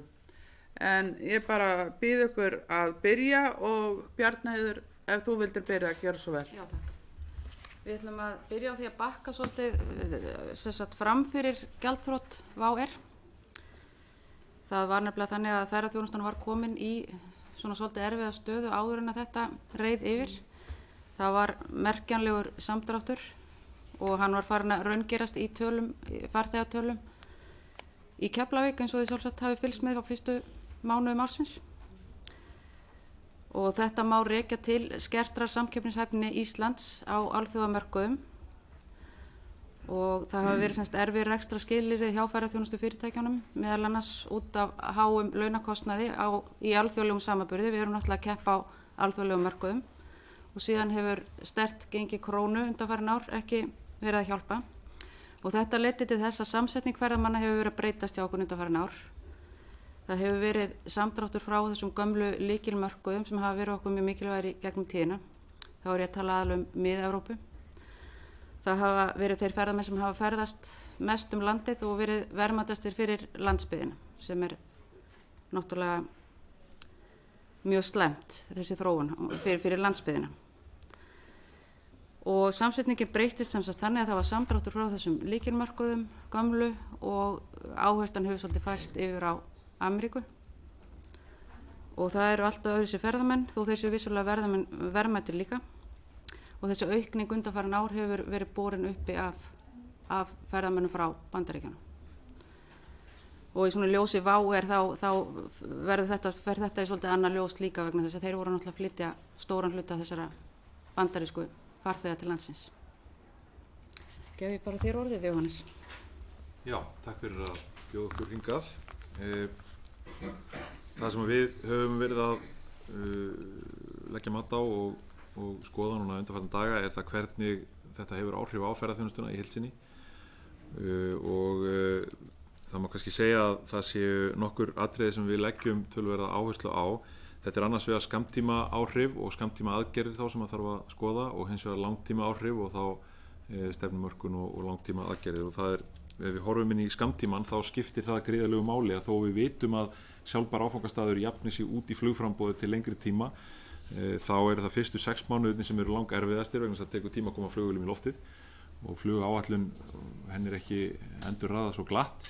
Þannig að ef að kannski akút hættan í málinu fyrir fyrirtækin í ferðaþjónustunni í dag er þessi næstu mánuður vegna þess að háönn ferðaþjónustunar, þar að segja helsti annar tíminn, sá tími þar sem að allar tekjur í rauninni framlegð fyrirtækjana kemur inn á vegna ástíðasveiflurnar er núna næstu mánuði, allt sumarið. Til þess að koma til móts við það þarf að reyna að ýta undir það með einhverjum hættu. Við vitum að Ísafía er þegar byrjað á því, eins og við höfum séð, að flugframboð, þetta önnur flugfélög stígi inn í flugframboð sem að verður til vegna þess að til þess að ferðamenn komist í landsins þá þurfa að vera til flugsæti og þetta er kannski aðal vandamálið sem við sjáum fram á núna. Ef að þetta tekst vel og þá í samhengi þarf að horfa til þess hvort það sé hægt að fara í einhvers konar markaðsaðgerðir og við vitum það að Íslandsstofa hefur verið að vinna að undirbúningi slíks ef á þyrfti að halda og það snýst þá það að það sé mögulega hægt að setja saman einhvers konar plan fyrir sumarið sérstaklega sem að horfir þá inn í skammtíman. Þetta getur þá unnið einhvern veginn saman. Það sem að við þurfum að horfa hins vegar á til langstíma er það að ef við ætlum að byggja hér undir ferðaþjónustu áfram sem grundvallar atvinnugreinina sem hún er orðin, sem að er náttúrulega samfélagslega mikilvægt að við teljum og ég held að allir gerir sér grein fyrir í dag, að þá erum við að horfa á að það þarf að skoða hluti til minns eins og rekstrarumhverfi fyrirtækjana, þar sem að ég er með gríðarlega mikinn fastan kostnað hjá mörgum af þessum greinum ferðaþjónustunar og við höfum séð það núna á undanförnum mánuðum eins og Bjarni sagði að þessi rekstur farin að verða erfiðar og erfiðari. Við sjáum að kostnaður hefur aukist gríðarlega mikið, við sjáum að tekjur hafa lækkað vegna gengisþróunar, þannig að þarna þarf að okkar viti ríkisvaldið og Alþingi að skoða það með hvaða hætti hægt að koma til móts við fyrirtækin til þess að auðvelda þeim bara almennan rekstur sinn, og það eru þá annars vegar einhvers konar mögulegar aðgerðir með rekstrarumhverfi fyrirtækja almennt. Þar vil ég nefna tryggingagjaldið sérstaklega sem að við teljum að þurfi að lækka og fyrr en fram kemur í fjármálaáætlun, og svo hins vegar þá allskyns gjöld sem að lögð eru á ferðaþjónustu fyrirtæki, til dæmis gistináttaskatt og annað sem að þarf þá að skoða í samhenginu og eins áætlaða gjaldatöku í framtíðinni. Þannig að það er ýmislegt sem er hægt að huga í þessu. Við getum líka hort á það að til framtíðar þarf þá til langstíma að horfa á það að það er ekki bara markasetning sem að geri það verkum að við getum verið hér með lífvænlega ferðaþjónustu. Það eru líka hlutir eins og nýsköpun, vöruþróun, uppbygging innviða, framlög í framkvæmdasjóð og svo framvegis sem að byggja upp þá þessar undirstöður atvinnugreinarinnar sem við þurfum á að halda til þess að geta tekið við þessum ferðamönnum, sem að aðstoða fyrirtækin við fjárfestingu í greininni og vinna þá í rauninni algjörlega með hagsmunum samfélagsins, vegna þess að þetta fara hagsmunir samfélagsins og ferðaþjónustunar algjörlega saman. Við erum líka að skoða að vinna í því núna með ferðamálaráðherra að undirbúa stefnumörkun í ferðamálum sem er verkefni sem að hún hefur sett af stað og er mjög jákvætt, og þar náttúrulega þá að horfa inn til langstíma hvernig aðgerðir á að fara í til þess að byggja upp sterka og sjálfbæra atvinnugrein.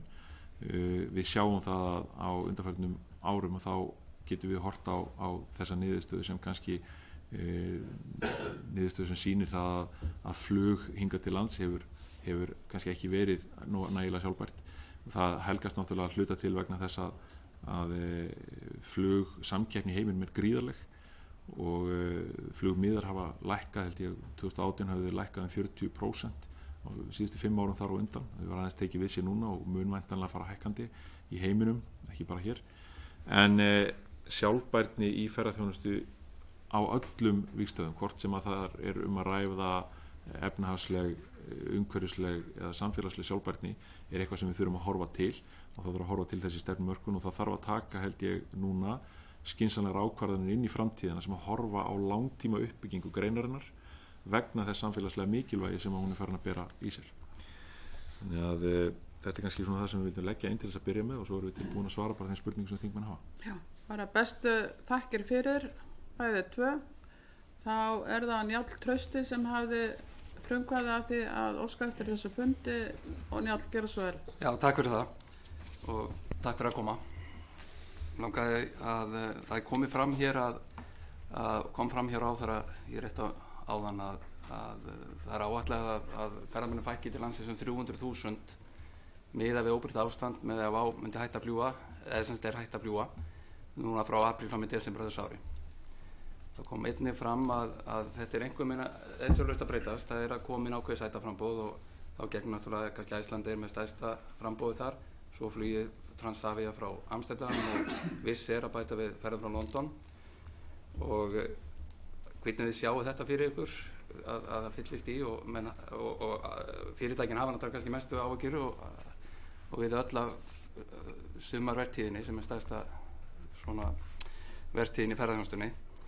Og síðan aftur það kom fram í máli þínu, Jóhannes, minnum mig í fréttum á föstudaginn, að þið mátu það að gjaldeyristekjur var að lækka 107 milljarða með falli WOW á þeim tímapunkti.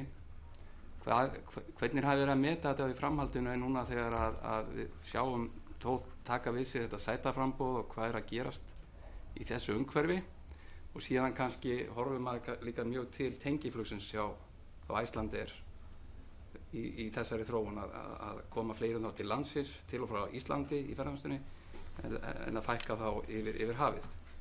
þannig að ef við getum svona rétt hlaupið gegnum þetta. Takk fyrir þetta Njáll, ef við myndum bregðast við. Já, takk fyrir þetta Njáll. Við erum með, þessi tala sem ég nefndi var svona svartasta sviðsmyndin sem við sáum á þenn tíma, en það held ég hafi tekið það fram. Það sem við höfum gert núna síðan er að endurmeta þessar tölur og endurreikna þetta með ákveðnum forsendum. Það er mjög flókið að horfa inn í það hvernig viðbótin hjá flugfélögum verður sem kemur inn í sumar. Það er raunin bara þau flugfélög sem eru nú þegar að fljúga hingað og kannski mjög fá í viðbót sem að við getum hort til. Það bæði Transavia og Wizz er náttúrulega búin að vera með flugáætlun hingað, þó Transavia sé ekki hafi með sína ferðir, en þannig að við teljum að það muni bætast eitthvað inn í.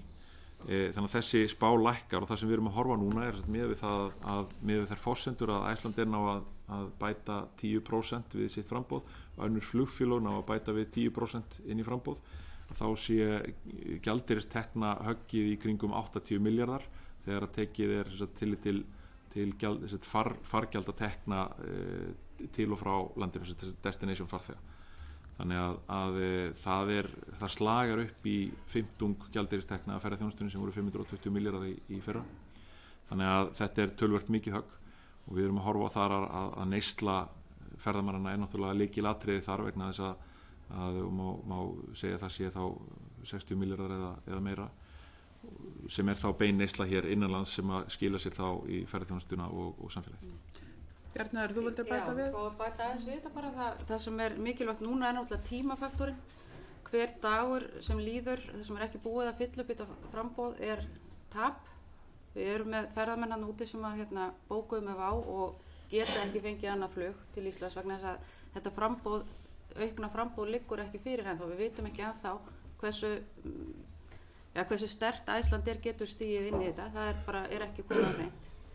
Þannig að akút vandinn núna er akkurat þessi. Við erum ennþá, eins og ég segi, með fólk úti með ónýta flugmiða sem að vill koma hingað og svo erum við líka með fólk sem að bókar með stuttum fyrirvara eins og hefur verið undanfarin ár og það fær ekki flug sem það gjarna vildi fá. Þannig að ég vil bara leggja áherslu á tímann í þessu samhengi. Hann er alveg lykilatriði. Takk kærlega fyrir það. Þá er það næst Ásmundur, gjörðu svo vel. Já, takk fyrir að koma og greina góð svör. Mér langar að spyrja að vegna þess að ég var sem talað fyrir því að ríki kæmi að rekstri WOW og reynda að atvinnulífi gerði það líka. Mér langar að spyrja ykkur hvort að ferðaþjónustan hafi eitthvað skoðað það að forða þessu áfalli með því að koma að rekstri flugfélagsins til þessi staða kemur ekki upp. Það er svona, og þá líka bara í framhald af því, hver er svona framtíðar áætlanir ferðaþjónustunnar núna í koma okkur út úr þessu áfalli sem fyrst sem að er auðvitað gríðarlega mikilvægt. Takk fyrir það. Það er bregðast við. Ég held að varðandi það að grípa inn í rekstur WOW að þá er raunni, má segja að það ferðaþjónustu fyrirtæki sem að það lá svona kannski beinast við hafi skoðað málið vel og gaumgæfilega, þar að segja með viðræðum Icelandair og WOW. Það eru einhverjir aðilar sem að mögulega skoðu það að koma inn í þetta á einhverjum grunni en það verður alltaf að vera á grundvelli hvers fyrirtækis. Við sáum það að Icelandair taldi þetta ekki lífvænlegan kost og það er raunni verið að segjast eins og er bara kannski ekki beitt styrkur hjá öðrum ferðaþjónustu fyrirtækjum svona einstökum til þess að koma inn í svona rekstur á Íslandi þannig að og eitt og sér þannig að ég held að þetta hafi nú kannski aldrei verið raunhæfur möguleiki nema þá gagnvart á öðru flugfélagi varandi það svona hvernig við horfum á þetta inn í framtíðina hvað ekki rétt hjá mig hvað ríki getur gert Hvað er hugmyndin ferðaþjónustan með þess að? Já, koma inn í þetta. Sko ferðaþjónustan er mjög vön sveiflum og við finnum það alveg á okkar félagsmönnum að þeir eru mjög áhyggjufullir en þeir vita það líka að þetta er grein sem að þarf að takast á við sveiflur bara eins og útflutningsgreinar á Íslandi almennt og það er mjög mikið í gangi núna hjá fyrirtækjum að meta það hvernig er hægt að bregðast við þessu því miður og þá sjáum við það náttúrulega að í hverju fyrirtæki einu verið að horfa bara einfallega á það hverjir hagræðingarkostirnir eru, það verða viðbröðin fyrst og fremst menn eru líka náttúrulega að horfa á það og menn þekkja það í svona tímum að þá þarf að bregðast við með markasetningu. Hversu mikið verður hægt að gera það, náttúrulega helgast svolítið í skammtímanum að þessu flugframboði, en ég held því miður að viðbrögð greinarinnar í heild sinni verði svona þau að þessum samþjöppun og hagræðinga fasa honum mun hraða kannski aðeins og mikið. Styðji áframhaldandi uppbyggingu og Keflavíkurflugvelli? Ég held að það verði að skoða, áframhaldandi uppbyggingu og Keflavíkurflugvelli verði að skoðast bara í því ljósi heildar samhengi greinarinnar. Það er að segja, við verðum að horfa á það fyrir hverja er verið að byggja flugvöll, hvað erum við að horfa á, hverja viljum við ná í, hvaða markhópa, hversu marga og svo framvegis, samsetningu vía og destination farþega. Þannig að það verður að skoðast held ég svolítið í þessu samhengi og ég efast ekki að Ísavía er farið að kíkja á það, en ég held að það sé líka verkefni fyrir pólitíkin að svona skoða það sem þetta er opinbert fyrirtæki. Takk fyrir það, Jóhannes. Ólafur, hver og svo vel. Takk fyrir, frú formaður. Ég vil nú byrja því að þakka ykkur fyrir að varpa mjög skýru ljósi hérna á það vanda sem er við að eiga í bráð og bregða upp mynd af því höggi sem hér hefur orðið. En leið þá leggið áherslu á framtíðina og það er auðvitað mjög jákvætt að nota þessi tímamót til þess að líta fram á veginn. Það var ágætur forystumaður í ferðaþjónustunni sem sagði mér það að stefnan hlýtur að vera sú að hámarka arðsemi í þessari grein leið og sem fæst fótspor eru skilin eftir í auðlindinni eins og var komast orði. Við vitum það að lykilorðin eru náttúrulega sjálfbærni, gæði og þolmörk ferðamannastaða. Við langar að spyrja ykkur, hvar erum við stödd í þessari stefnumótun og hvaða álit eða öllu heitur hvert er ykkar álit á því hvort að sú stofnanuppbygging sem er af hálfu hins opinbera og snýr að ferðaþjónustunni, hvort að hún sé eins hagfelld og verða má líka með tilliti til rannsókna, nýsköpunar og annarra slíkra þátta sem að skipta hérna miklu máli og ég tek sérstaklega eftir því að þið talið þá markhópa sem að við viljum helst sækja hingað, væntanlega líka frá arðsemis sjónarmiði og öðrum slíkum þáttum, en hvar erum við eiginlega stödd í þessu? Takk fyrir það, ef þú vildu bregðast við, annarkvort ykkar. Varðandi stefnumótuna, það er farið í gang stefnumótuna verkefni á vegum ferðamálaráðherra sem að samtök ferðaþjónustunnar hafa tekið þátt í boði ráðherra. Það er mjög jákvætt á okkar mati að það sé unnið á svona samvinnu grundvelli. Þetta er mjög skýr vinna og svona þar taka þátt aðilar frá okkur og ráðunettinu, samtöku sveitarfélaga, ferðamálastofu og stjórnstöð. Þannig að það er svona svolítið breið samsetning í því og ég bind töluverða vonum við það verkefni muni skila mjög góðum árangri. Byggist annars vegar á ákveðinni framtíðarsýn og svo hins vegar hvaða aðgerðir þarf að grípa til þess að ná þeirri framtíðarsýn sem er mjög skynsamleg nálgun. Ég held að það sé kannski skynsamlegra að ráðherra fari yfir það hvernig tímaramminn er á því, en við horfum mjög jákvæðum augum til þessi verkefnis og teljum að það hafi farið mjög vel af stað. Og það er mjög mikilvægt vegna þess að það til dæmis eins og segir varðandi markhópa, hvert viljum við horfa til þess að ná arðsemi í greinni, það horfir til hluta eins og hvort við viljum hafa verðmæti ofar fjölda og svo framvegis sem er skoðun samtakana, það sé lykilatriði. Við þurfum að auka þau verðmæti sem að ferðamaðurinn skilur eftir sig á Íslandi, frekar heldur en að auka fjölda ferðamanna. Einhverju leyti getur þetta náttúrulega farið saman, en það þarf að horfa mjög skýrt á það hvernig við ætlum að gera þetta og þó í kjölfarið hvaða aðgerða við ætlum að grípa til dæmis með því að hvaða markhópum við viljum beina okkar markasetningu, hvort sem það eru markasvæðum eða innan markasvæða til þess að ná þá þessum markmiðum. Þetta er klárlega eitt af stóru verkefnum núna næstu kannski 2-3 ára og lykilatriði í því að byggja hér upp sjálfbæra atvinnugrein til framtíðar og það þarf þá að vera lykil markmið eins og við komum áðan. Þannig að ég held við séum stödd á ágæti staðvarandi þetta. Það hefur verið unnin góð grunnvinna á undanförnum árum sem er síðan verið að taka lengra núna þegar við höfum fengið svo litið andrými til þess að vinna og erum ekki lengur að, svo ég stundum orða það, svona hlaupa á eftir strætó í fjölguninni. Takk fyrir það, Jóhannes. Þá er það Albertína Gjörsvel. Já, takk kærlega fyrir og takk kærlega fyrir þessar upplýsingar sem þið eruð að koma með hér. Eins og þið komið fram inn á í framsögu ykkar, þá er ljóst að þetta mun hafa mikil áhrif, náttúrulega sérstaklega til skamstíma og vonandi tekst okkur að minnka höggið til lengri tíma. Sérstaklega snertir þetta fyrirtæki á landsbyggðinni sem að treysta mjög að HN og hefur komið fram hér á fundinum áðan. En mér langaði að spyrja hvernig metið þið stöðu fyrirtækja á landsbyggðinni og hvernig sjáu þið fyrir ykkur að væri hægt að bregðast við til þess að styrkja stöðu þeirra fyrirtækja. Ráðherra kom inn og í sinni framsögu og hún horfði svolítið til markaðstofana til þess að auka markaðssetningu á landsbyggðinni. Er það eitthvað sem að þið telum mikilvægt?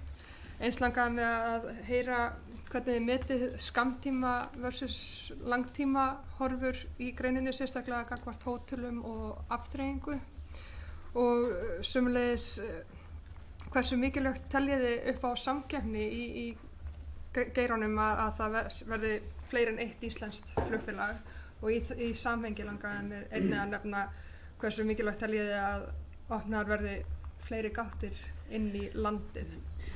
Og að lokum, ef að þið farið í smart markaðssetningu með fókus á ákveðna markhópa sem við viljum fá til landsins eins og hefur verið komið inn á hér, kæmi til greina hjá ykkur að fókusin yrði svolítið á landsbyggðina í slíkri markaðssetningu?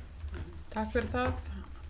Vildu bregðast við annarkvort eitthvað? Já, sko, eins og hefur komið fram, þá höfum við til skamms tíma töluverðar áhyggjur af landsbyggðinni. Það skal bara viðurkennast og í rauninni má segja Reykjavík líka en sérstaklega landsbyggðinni og varðandi markaðssetning og einstökum landshlutum þá er það eitthvað sem við höfum klárlega að tala fyrir og taljum að bara almennt séð þurfi miklu meiri og skarpari fókus á okkar markaðsaðgerðir. Við þurfum bara að taka rauninni afstöðu til þess hvernig við viljum markaðsetta landi og þurfum hugsanlega að breyta þar áherslum. Það er það sem ég myndi vilja setja í forgrunn akkurat núna. En til skamms tíma hvort að það mun bera árangur, ég er ekki viss um það. Við erum náttúrulega komið svo langt áleiðis inn í árið en klárlega þurfum við að taka til hendinni fyrir bara komandi vetur og náttúrulega næsta ár. Já, ég held að í rauninni það sem við þurfum að horfa á er það að ferðaþjónustan er heildargrein. Okkur er tamt að horfa á annars vegar höfuðborgarsvæðið og hins vegar landsbyggðina en ferðaþjónusta á höfuðborgarsvæðinu byggir nú svolítið líka á því að það sé sterk ferðaþjónusta allt kring landið vegna þess að fólk er að koma til Íslands til þess að skoða náttúruna langstærstum hluta og til þess að það sé hægt að bjóða fólki upp á að sjá náttúruperlurnar okkar sem eru allt land, þá þurfum við að hafa ferðaþjónustu allt land sem stendur undir sér og er sjálfbær og hefur þær rekstrar aðstæður sem að hún þarf. Við vitum það að öll neikvæð áhrif þau magnast út á landsbyggðinni en það má heldur ekki gleyma því að við erum samt sem áður með jafnvel gamal gróin og stöndug ferðaþjónustu fyrirtæki hér á höfuðborgarsvæðinu sem eru samt að taka inn, eins og ég nefndi, alla sína framlegð á árinu inni á sumrinu og öxlunum. Þannig að á þessari háan sem nú er framundan. Þannig að það verða töluvert miklu erfiðleikar í rekstri margar fyrirtækja hér á höfuðborgarsvæðinu líka. Varandi samkeppni í flugi þá höfum við nú ítrekað sagt að íslensk flugfélög eru mjög mikilvæg fyrir íslenska ferðaþjónustu. Þannig að þau koma með annars konar hugsun hingað inn heldur en annars konar nálgun á viðfangsefnið og þannig að ég ætla ekki að leggja dóm á það hvort að endilega samkeppni í flugrekstri á Íslandi sé nauðsynlegur eins og staðan er núna en það er alveg klárt að fleiri íslensk flugfélög myndu þá koma þessari svona hugsun áfangastaðin í Ísland, alltaf betur og framfæri heldur með erlendum flugfélögum. Í þessu samhengi má skoða kannski síðan þessu heildarsamhengi má skoða fleiri gáttir og við höfum talað mikið fleiri gáttir inn í landið. Staðan núna er þannig að meirhluti allra farþega til Íslands kemur inn gegnum Keflavík eðlilega. Við höfum hins vegar séð töluvert mikla áherslu frá Norður- og Austurlandi sérstaklega á það að opna nýjar gáttir á varaflugvöllunum og Egilsstöðum og Akureyri Sú reynsla af því flugi sem komið hefur inn til dæmis á Akureyri mjög góð fyrir ferðaþjónustuna þar á svæðinu og það verður að taka það skýrt fram að þegar við tölum að opna nýjar gáttir á landsbyggðinni til dæmis á þessum 2 flugvöllum þá erum við ekki að tala að búa til nýjan Keflavíkurflugvöll. Við erum að tala það að 2-3 áætlunarflug í viku allt árið geta gjörbreytt aðstæðum ferðaþjónustu á þessum landshlutum og þarna held ég að flugþróunarsjóður hafi svona skapað ákveðin tækifæri. Þau hefur því miður ekki tekist að nýta þau nægilega vel undanfarnum árum en við sjáum það í reynslu annarra þjóða til dæmis á Nýja-Sjálandi að útgjöld ferðamanna á gáttasvæðum eru þar til dæmis 65% hafa verið en útgjöld á svæðum sem ekki hafa gáttir en það byrja 35% og á 10 árum hjá Nýsjálendingum hefur þetta lítið hreyfst og það má gera ráð fyrir að reynslan sé svipuð hjá okkur. Við sjáum það bara á dreifingu ferðamanna landið að hún hefur ekki breyst neitt gríðarlega mikið undanfarin ár þrátt fyrir mikla fjölgun. Þannig að þarna eru Norðurland, Austurland og Vestfirðir sérstaklega útsettastir fyrir því að ferðamenninni komi inn á einum stað og allt sem að getur breytt þeirri mynd, það klárlega hjálplegt fyrir ferðaþjónustulandi Íslandi í heild sinni. Takk fyrir þetta, Jóhannes. Mér langar að vera spurningu varðandi með þennan þátt, þessa gátturinn til landsins eða gáttur frá Keflavíkurflugvelli beint út á land.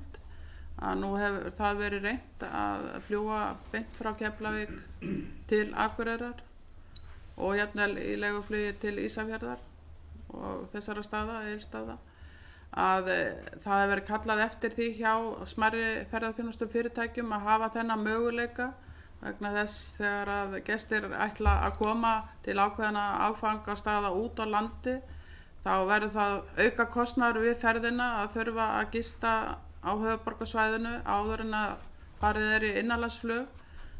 Ég tel þetta vera mikilvægt að skoða í þessu samhengi þegar að samdráttur verður í ferðaþjónustu í kjölfar gjaldþrots WOW sem og hefur verið lággjalda flugfélag.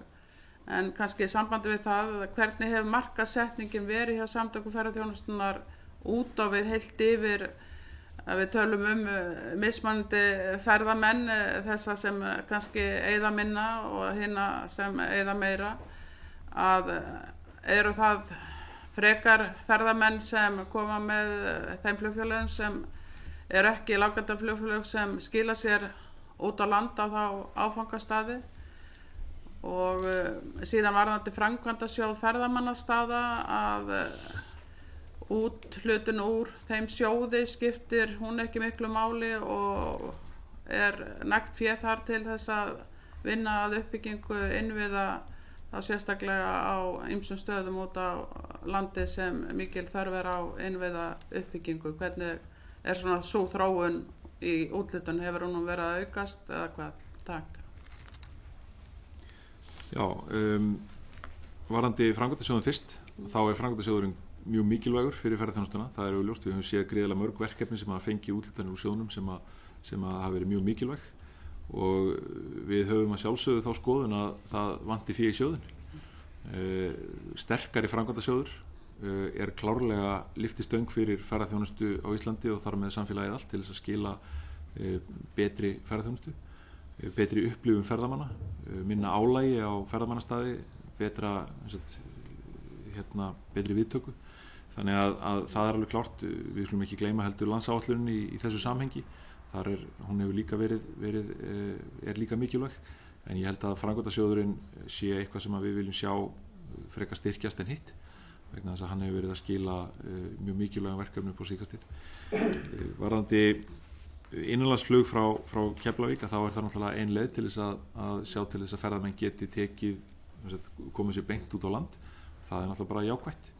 Við sjáum það að kannski framboð og jafnvel verð hefur svona dempandi áhrif á þá eftirspurn mögulega, þannig að hugsanlega þarf að skoða það hvernig það markasett, hvernig það samsett í verðmyndun og svo framvegis. Það þá eitthvað fyrir viðkomandi rekstraraðila að skoða hvort það hægt að breyta því eitthvað. En það hefur náttúrulega allt saman samhengi við plan ferðamannsins þegar hann kemur til landsins. Ferðamaður sem kaupir flugfar til Íslands á 9.000 krónur kannski ekkert ginnkeyptur fyrir því að kaupa flugfar frá Keflavík til Akureyrar á 30.000. Þannig að eða Húsavíkur eða eitthvað slíkt. Þannig að Það eru svona ákveðin vandamál þarna inni sem eru svona kannski innbyggð í kerfið hjá okkur sem er erfitt að breyta, en þetta er klálega bara jákvætt. Varðandi ferðamenn með öðrum flugfélögum Já, ég veit ekki hvort það við séð greiningu sem var bara að koma út bara í gær eða í morgun varðandi ferðamálastofa var að gera úttekt á samsetningu farþega frá þeim flugfélögum sem voru að fljúga til Íslands í fyrra, annars var Vá og Icelandair og svo annað. Það var svolítið áberandi hérna fyrst eftir að Vá féll að þar væru ferðamenn sem væru kannski svona minna verðmætir, ef svo má segja. En þessi greining leiðir í ljós og svo alls ekki. Þetta eru samsetning þessara farþega í rauninni bara svipuð og hjá Icelandair. Þannig að þetta eru alls konar ferðamenn sem að Vá var að flytja hingað. Þannig að það er ekki þetta alhæfa út frá þessu að með lággjaldaflugfélögum komi farþegar sem eru minna verðmætir fyrir ferðaþjónustuna. Þetta er mjög mikilvægt fyrir okkur að vita þetta. Og við sjáum hérna að Vá til dæmis að flytja stórt hlutfall þeirra farþega var að koma frá Mið-Evrópu sem að gefur okkur svona viss tilefni til að hafa áhyggjur. Þannig að út frá þessu er alls ekki hægt að segja neitt ferðamenn í rauninni, hvernig þau koma, hvort þau komi í EasyJet, Vá eða Icelandair. Það er bara alls konar farþegar með öllum þessum flugfélögum. Það er kannski athyglisvert að bæta við að í þessum tölum sést að farþegar Vá voru ekkert síður líklegir til þess að fara út á land, kaupa sér þar þjónustu, gistingu og svo framvegis. Þannig að svona í samhengi landsbyggðarinnar þá er þetta í rauninni bara svipað hjá öðrum flugfélögum. Áhugavert. Takk fyrir það, Sara. Takk ykkur fyrir ykkar framsögu og fyrir að koma á fundin. Hérna daginn á nefndarsviði þá var haldið stórmerkilegt málþing ferðaþjónustuna á norðurslóðum og þann fund sátu framúrskarandi aðilar innan alþjóða ferðaþjónustunar sem og stjórnmálafólk nágrannalanda okkar sumra. Til dæmis var hér staðgengill utanríkisráðherra Grænlands og á þessu málþingi þá var einmitt lykilorðið mjög mikið sjálfbærni og hérna þegar ég satt hennar fund þá datt mér í hug að minnast á til dæmis öræfaþögnina sem er einkennir íslenska náttúru og nú sjáum við það að það er að verða svona ákveðið afsakaslettina paradigm shift í heiminum að loftslagsmálum, vernd, náttúruvernd og svo framvegis og það liggur svo ljóst við að Ísland er og gæti verið svo auðveldlega í fremsta framúrskarandi flokki í þeim efnum. Eins jafnvel sko veðurtúrismi, veðratúrismi að komast í kalt veður er eitthvað sem að kannski fyrir að færist í aukana. Ég rifjaði einmitt upp á þessum fundi líka, til dæmis að það er ekki nema 100 ár síðan að það átti að virkja Gullfoss. Núna myndi maður ekki láta sér detta það í hug, augljóslega. Er það eitthvað sem þið sjáu núna að þyrfti að taka svolítið fast utanum hér á Íslandi að við stígum fram hvað var að markasetningu sem þetta land sem býður upp á óspillta náttúru, þögn, kalt veður og svo framvegis og gera það svolítið svona róttækt í staðinn fyrir að sé þetta einhvern veginn sem að það séð íslensk náttúra en þú veist, ekki nógu mikið tekið að nógu krafti. Eins kom það fram hjá utanríkisráðherra sitjandi Grænlands að Grænland hefur mjög mikinn áhuga á til dæmis að auka ferðaþjónustuna hjá sér og fá meiri tekjur þaðan. Og nú er það svo, jafnvel það sem mönnum finnst staðsetningu flugvallarins í Reykjavík, að þá er flogið á milli Íslands og Grænlands á held ég nánast daglegum basis. Og með þetta í hugi, er eitthvað sem þið sjáu fyrir ykkur meira samstarf við lönd, hvað varðar markasetningu, til minna Grænland, Ísland, nöfnin okkar tengjast, Noregur, nú hefur mikið verið að tala um Inspired by Iceland, það var nú norskur aðili sem kom þar mikið inn á þá herferð og hjálpaði mikið með það, íslenska tengingin við víkinga og svo framvegis. Langaði að spyrja ykkur út í það, að lokum þegar það er mikið rætt nýsköpun, bæði upp á nefndasviði og á þingi. Ein helsta nýsköpun okkar þjóðar hefur verið list og menning og svona sígildasta og svo eins hef ég nú einhvern tímann séð það að ferðamenn leitast mjög mikið eftir gæðum í sínum upplifunum, ekki bara lundabúðum, heldur menningu. Og hvað var að landkynningu, að þá sjáum við til dæmis myndina Kona fyrir stríð daginn, þetta er þvílík landkynning og hérna er að falla á tíma, já. Sjáu þið eitthvað sem þannig samstarf við sem sagt Norðurlönd eða önnur lönd hérna sem tengjast og að list og menningar framboð fyrir ferðamenn sé eitthvað sem við ættum að einbeita okkur á með hérna út frá loftslagsmálum og vernd, náttúruvernd. Takk Sara, þú bregðast við.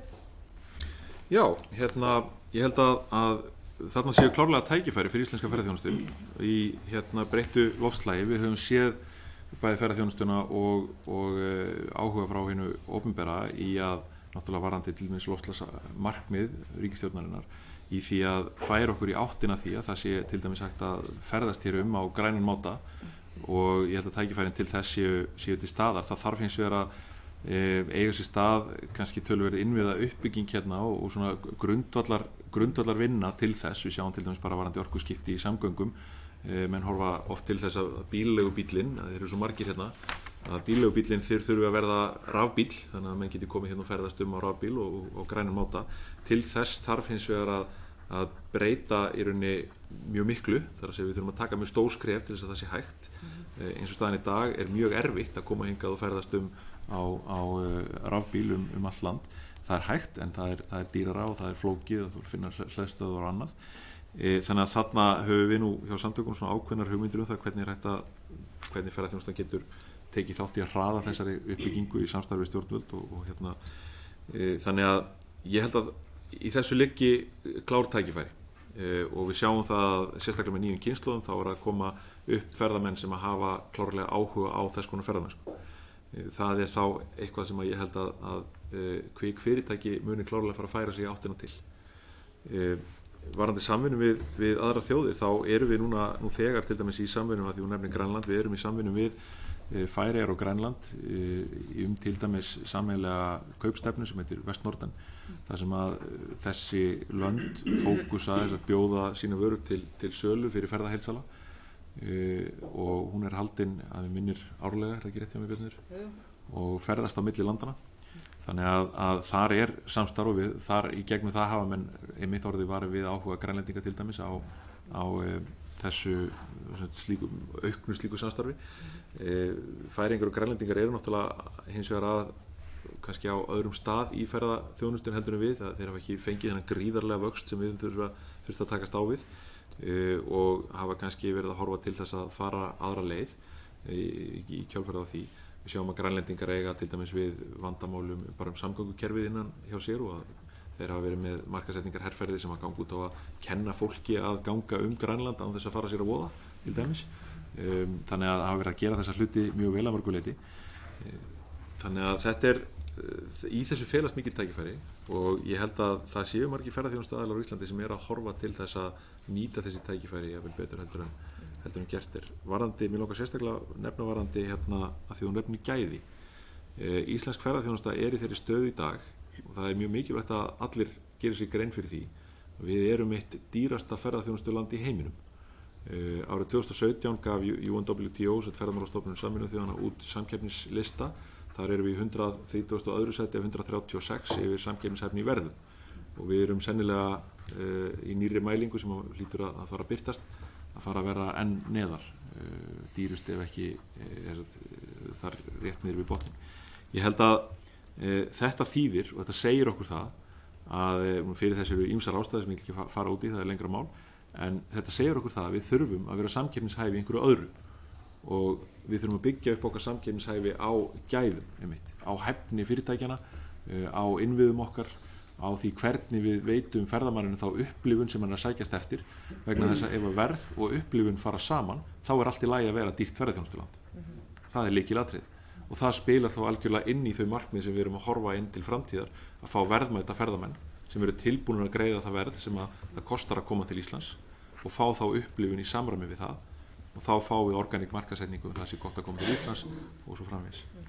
Bjarnar, viltu bæta aðeins við? Bara örstutt það sem hún nefndir í upphafið, þú veist að tala náttúruna og öræfakyrrðina og þetta allt saman. Þetta er í rauninni eitthvað sem við höfum hingað til ekki skilgreint sérstaklega. Nei. En hérna ég bind hins vegar miklar vonir við þessa nýju stefnumótunarvinnu sem við höfum að fara í núna, sem er semst nýbyrjuð. En þar á einmitt að skilgreina svæði og semst skilgreina það hvar við ætlum að byggja upp og hvar við ætlum ekki að byggja upp. Þannig að þar komum við klárlega inn á þetta sem þú ert að nefna, að það verða bara sum svæði sem verða bara notu nákvæmlega undir þetta. Takk fyrir það. Þá það Þorgerður næst, gerð svar. Já, takk fyrir komuna og í rauninu líka hlýtur að vera þótt að séu blikur á lofti að það var þetta ótrúlega spennandi hlýtur að vera að standa í stafni ferðaþjónustuna. Þú veist, þetta orðið stærsta atvinnugreinin og það eru einmitt ótal tækifæri ef að rétt haldið á spilum.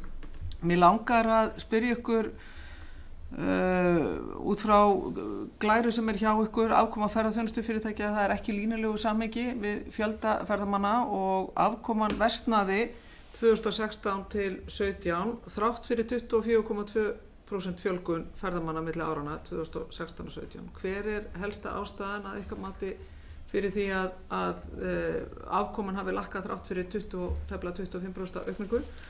Ég fagnaði sérstaklega að þið eruð að fókusera á gæði og hæfni. Ég held að sé hárrétt að fólk tilbúið til þess að ég sem mína skýringar af hverju við erum svona dýr og ekki síst út á krónunni, að þá held ég að þá verður einhvern veginn að svara því. Meðan við búum í íslensku krónu þá verður að geta svarað því hvernig við ætlum að bjóða upp á almennileg gæði og hæfni og standa þá undir dýru verðlagi. Mér langar líka að spyrja, hafið þið, að þið þekkið örugglega þessa umræðu, maður heyrir á kaffistofum bara þetta ekki hægt, maður að borga 1800 kall eða 2000 kall fyrir einn kaffibolla eða kaffi og kleinu og hvaða svona nálgun hafið og umræðu hafið þið átt innan ykkar eigin ráða að vera ekki að ofbjóða ferðamönnum.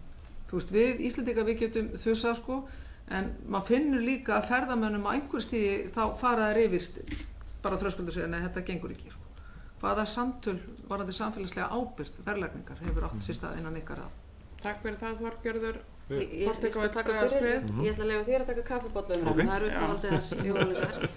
En varðandi þessa afkomu þarna sem þú nefndir fyrst, það sem við höfum verið að tala um, að það ekki línulegt samhengi á milli fjölda ferðamanna annars vegar og afkomu fyrirtækjanna. Og það sem náttúrulega gerðist þarna, við svo nefndum það áðan, að samkeppnishæfni okkar, hún bara hrapaði niður þarna svona upp úr 2016. Sérst kostnaður fyrirtækjanna hækkaði mjög mikið. Og á sama tíma hækkaði verð í erlendri mynt jafnhliða þessu sem að olli því sérst eftirspurn ferðamanna hún einfaldlega minnkaði, fólk fór bara að kaupa minna, það dvaldist hérna styttra og fór í bónus í staðan fyrir að fara á veitingahús. Þannig að þetta samspil þessara þátta olli því að afkoma þessar fyrirtækja fór svona hratt versnandi, einfaldlega minni viðskipti vegna þess að verðið var á hátt. Við ætlum að bæta kannski einmitt að sko á þessum tímabili ef við horfum á tímabili frá 2010 til dagsins í dag þá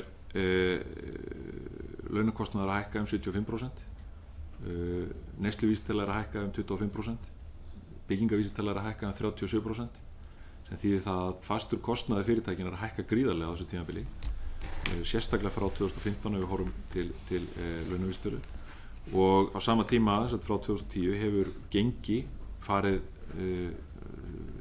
styrst sem þýðir það að tekjur fyrirtækjana hafa minnkað cirka 23% ef við horfum yfir heildina, sem þýðir það að tekjur hafa lækkað í íslenskri krónu og kostnaður hefur aukist, sem þýðir það að margínan orðið miklu minni heldur en hún var og það þýðir að afkoman verður verri. Varðandi blessaða dýrtíðina sem að stundum talað að þá eru nokkrir hluti sem að þarf að horfa á í því. Ég held að ferðaþjónustu aðilar séu mjög duglegir að minna hvort annan á það að vera ekki að verðleggja yfir því sem að þarf. Ég held að séu tiltölulega fáir ferðaþjónustu aðilar á Íslandi sem eru að verðleggja sig þannig bara svona af því að geta. Menn geta það bara einfallega ekki, vegna þess að við erum svo dýr að ferðaþjónustu aðilar, ferðaheilsáhaldunir erlendis, ferðaskrifstofur aðrir eru náttúrulega líka að leita að ódýrustum verðum og menn reyna að verðleggja sig inn í framtíðina þannig að það sé ekki of hátt. Við sjáum það bara mörg fyrirtæki hafa verið að halda aftur af sér í verðhækkunum sérstaklega vegna þess hvað Ísland er orðið dýrt.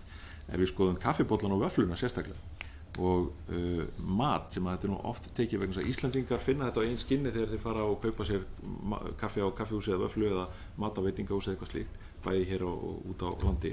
Þannig langar maður að benda sérstaklega á það að í samhengi við þetta sem við vorum að segja áðan að framlegð ferðaþjónustu fyrirtækja kemur inn á nokkru mánuðum yfir sumarið. Árstíðasveifla ferðaþjónustuna því miður ennþá svolítið eins og hjartalínuritt. Hún verður upp á sumrin og niður á veturna og það þýðir það að fyrir ef við tökum sem dæmi ferðarþjónustu fyrirtæki, hótel með veitingaþjónustu sem að reyna að halda opnu allt árið út á landi, jafnvel á góðum ferðarþjónustu staði eins og Mývatni til dæmis eða á Suðurlandi, að þá þýðir þetta einfallega það að fólk sem að reyna að hafa opið allt árið með þá fólk í heilsástörfum sem að gagnast samfélaginu mjög vel, með fjölskylduna undir og vil búa á staðnum allt árið og svo framvegis, að það situr uppi með það að það þarf að hafa verðlagninguna herri yfir sumarið heldur hún væri ef það væri jafn ferðamannastraumur yfir allt árið, vegna þess að hina mánuðina, þess að utan háanatímans yfir veturinn eru þessi fyrirtæki kannski að tapa 5-7 milljónum á mánuði, og það þýðir það að framlegðin þarf að nást yfir árið og þannig að oft snýst þetta að því að einhverjum svona hlutum. Þetta er ekki alveg það sama að meta verðlagningu á kaffibolla og kaffihúsi hér á höfuðborgarsvæðinu og verðlagningu á kaffi og vöfflu út á landsbyggðinni. Það er ekki sömu rekstrar aðstæður. Þannig að ég held að við þurfum að horfa á ýmsa svona þætti.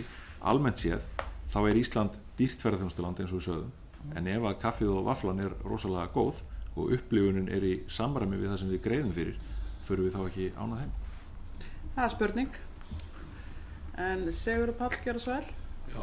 Já, takk fyrir þessu æðiferð og koma nettir og vera mjög áhugavert. Það kom fram í innganginum að ferðaþjónustan hefði verið komin í samdrátt áður en að áfóra í gjaldþrot og þá tölduðu til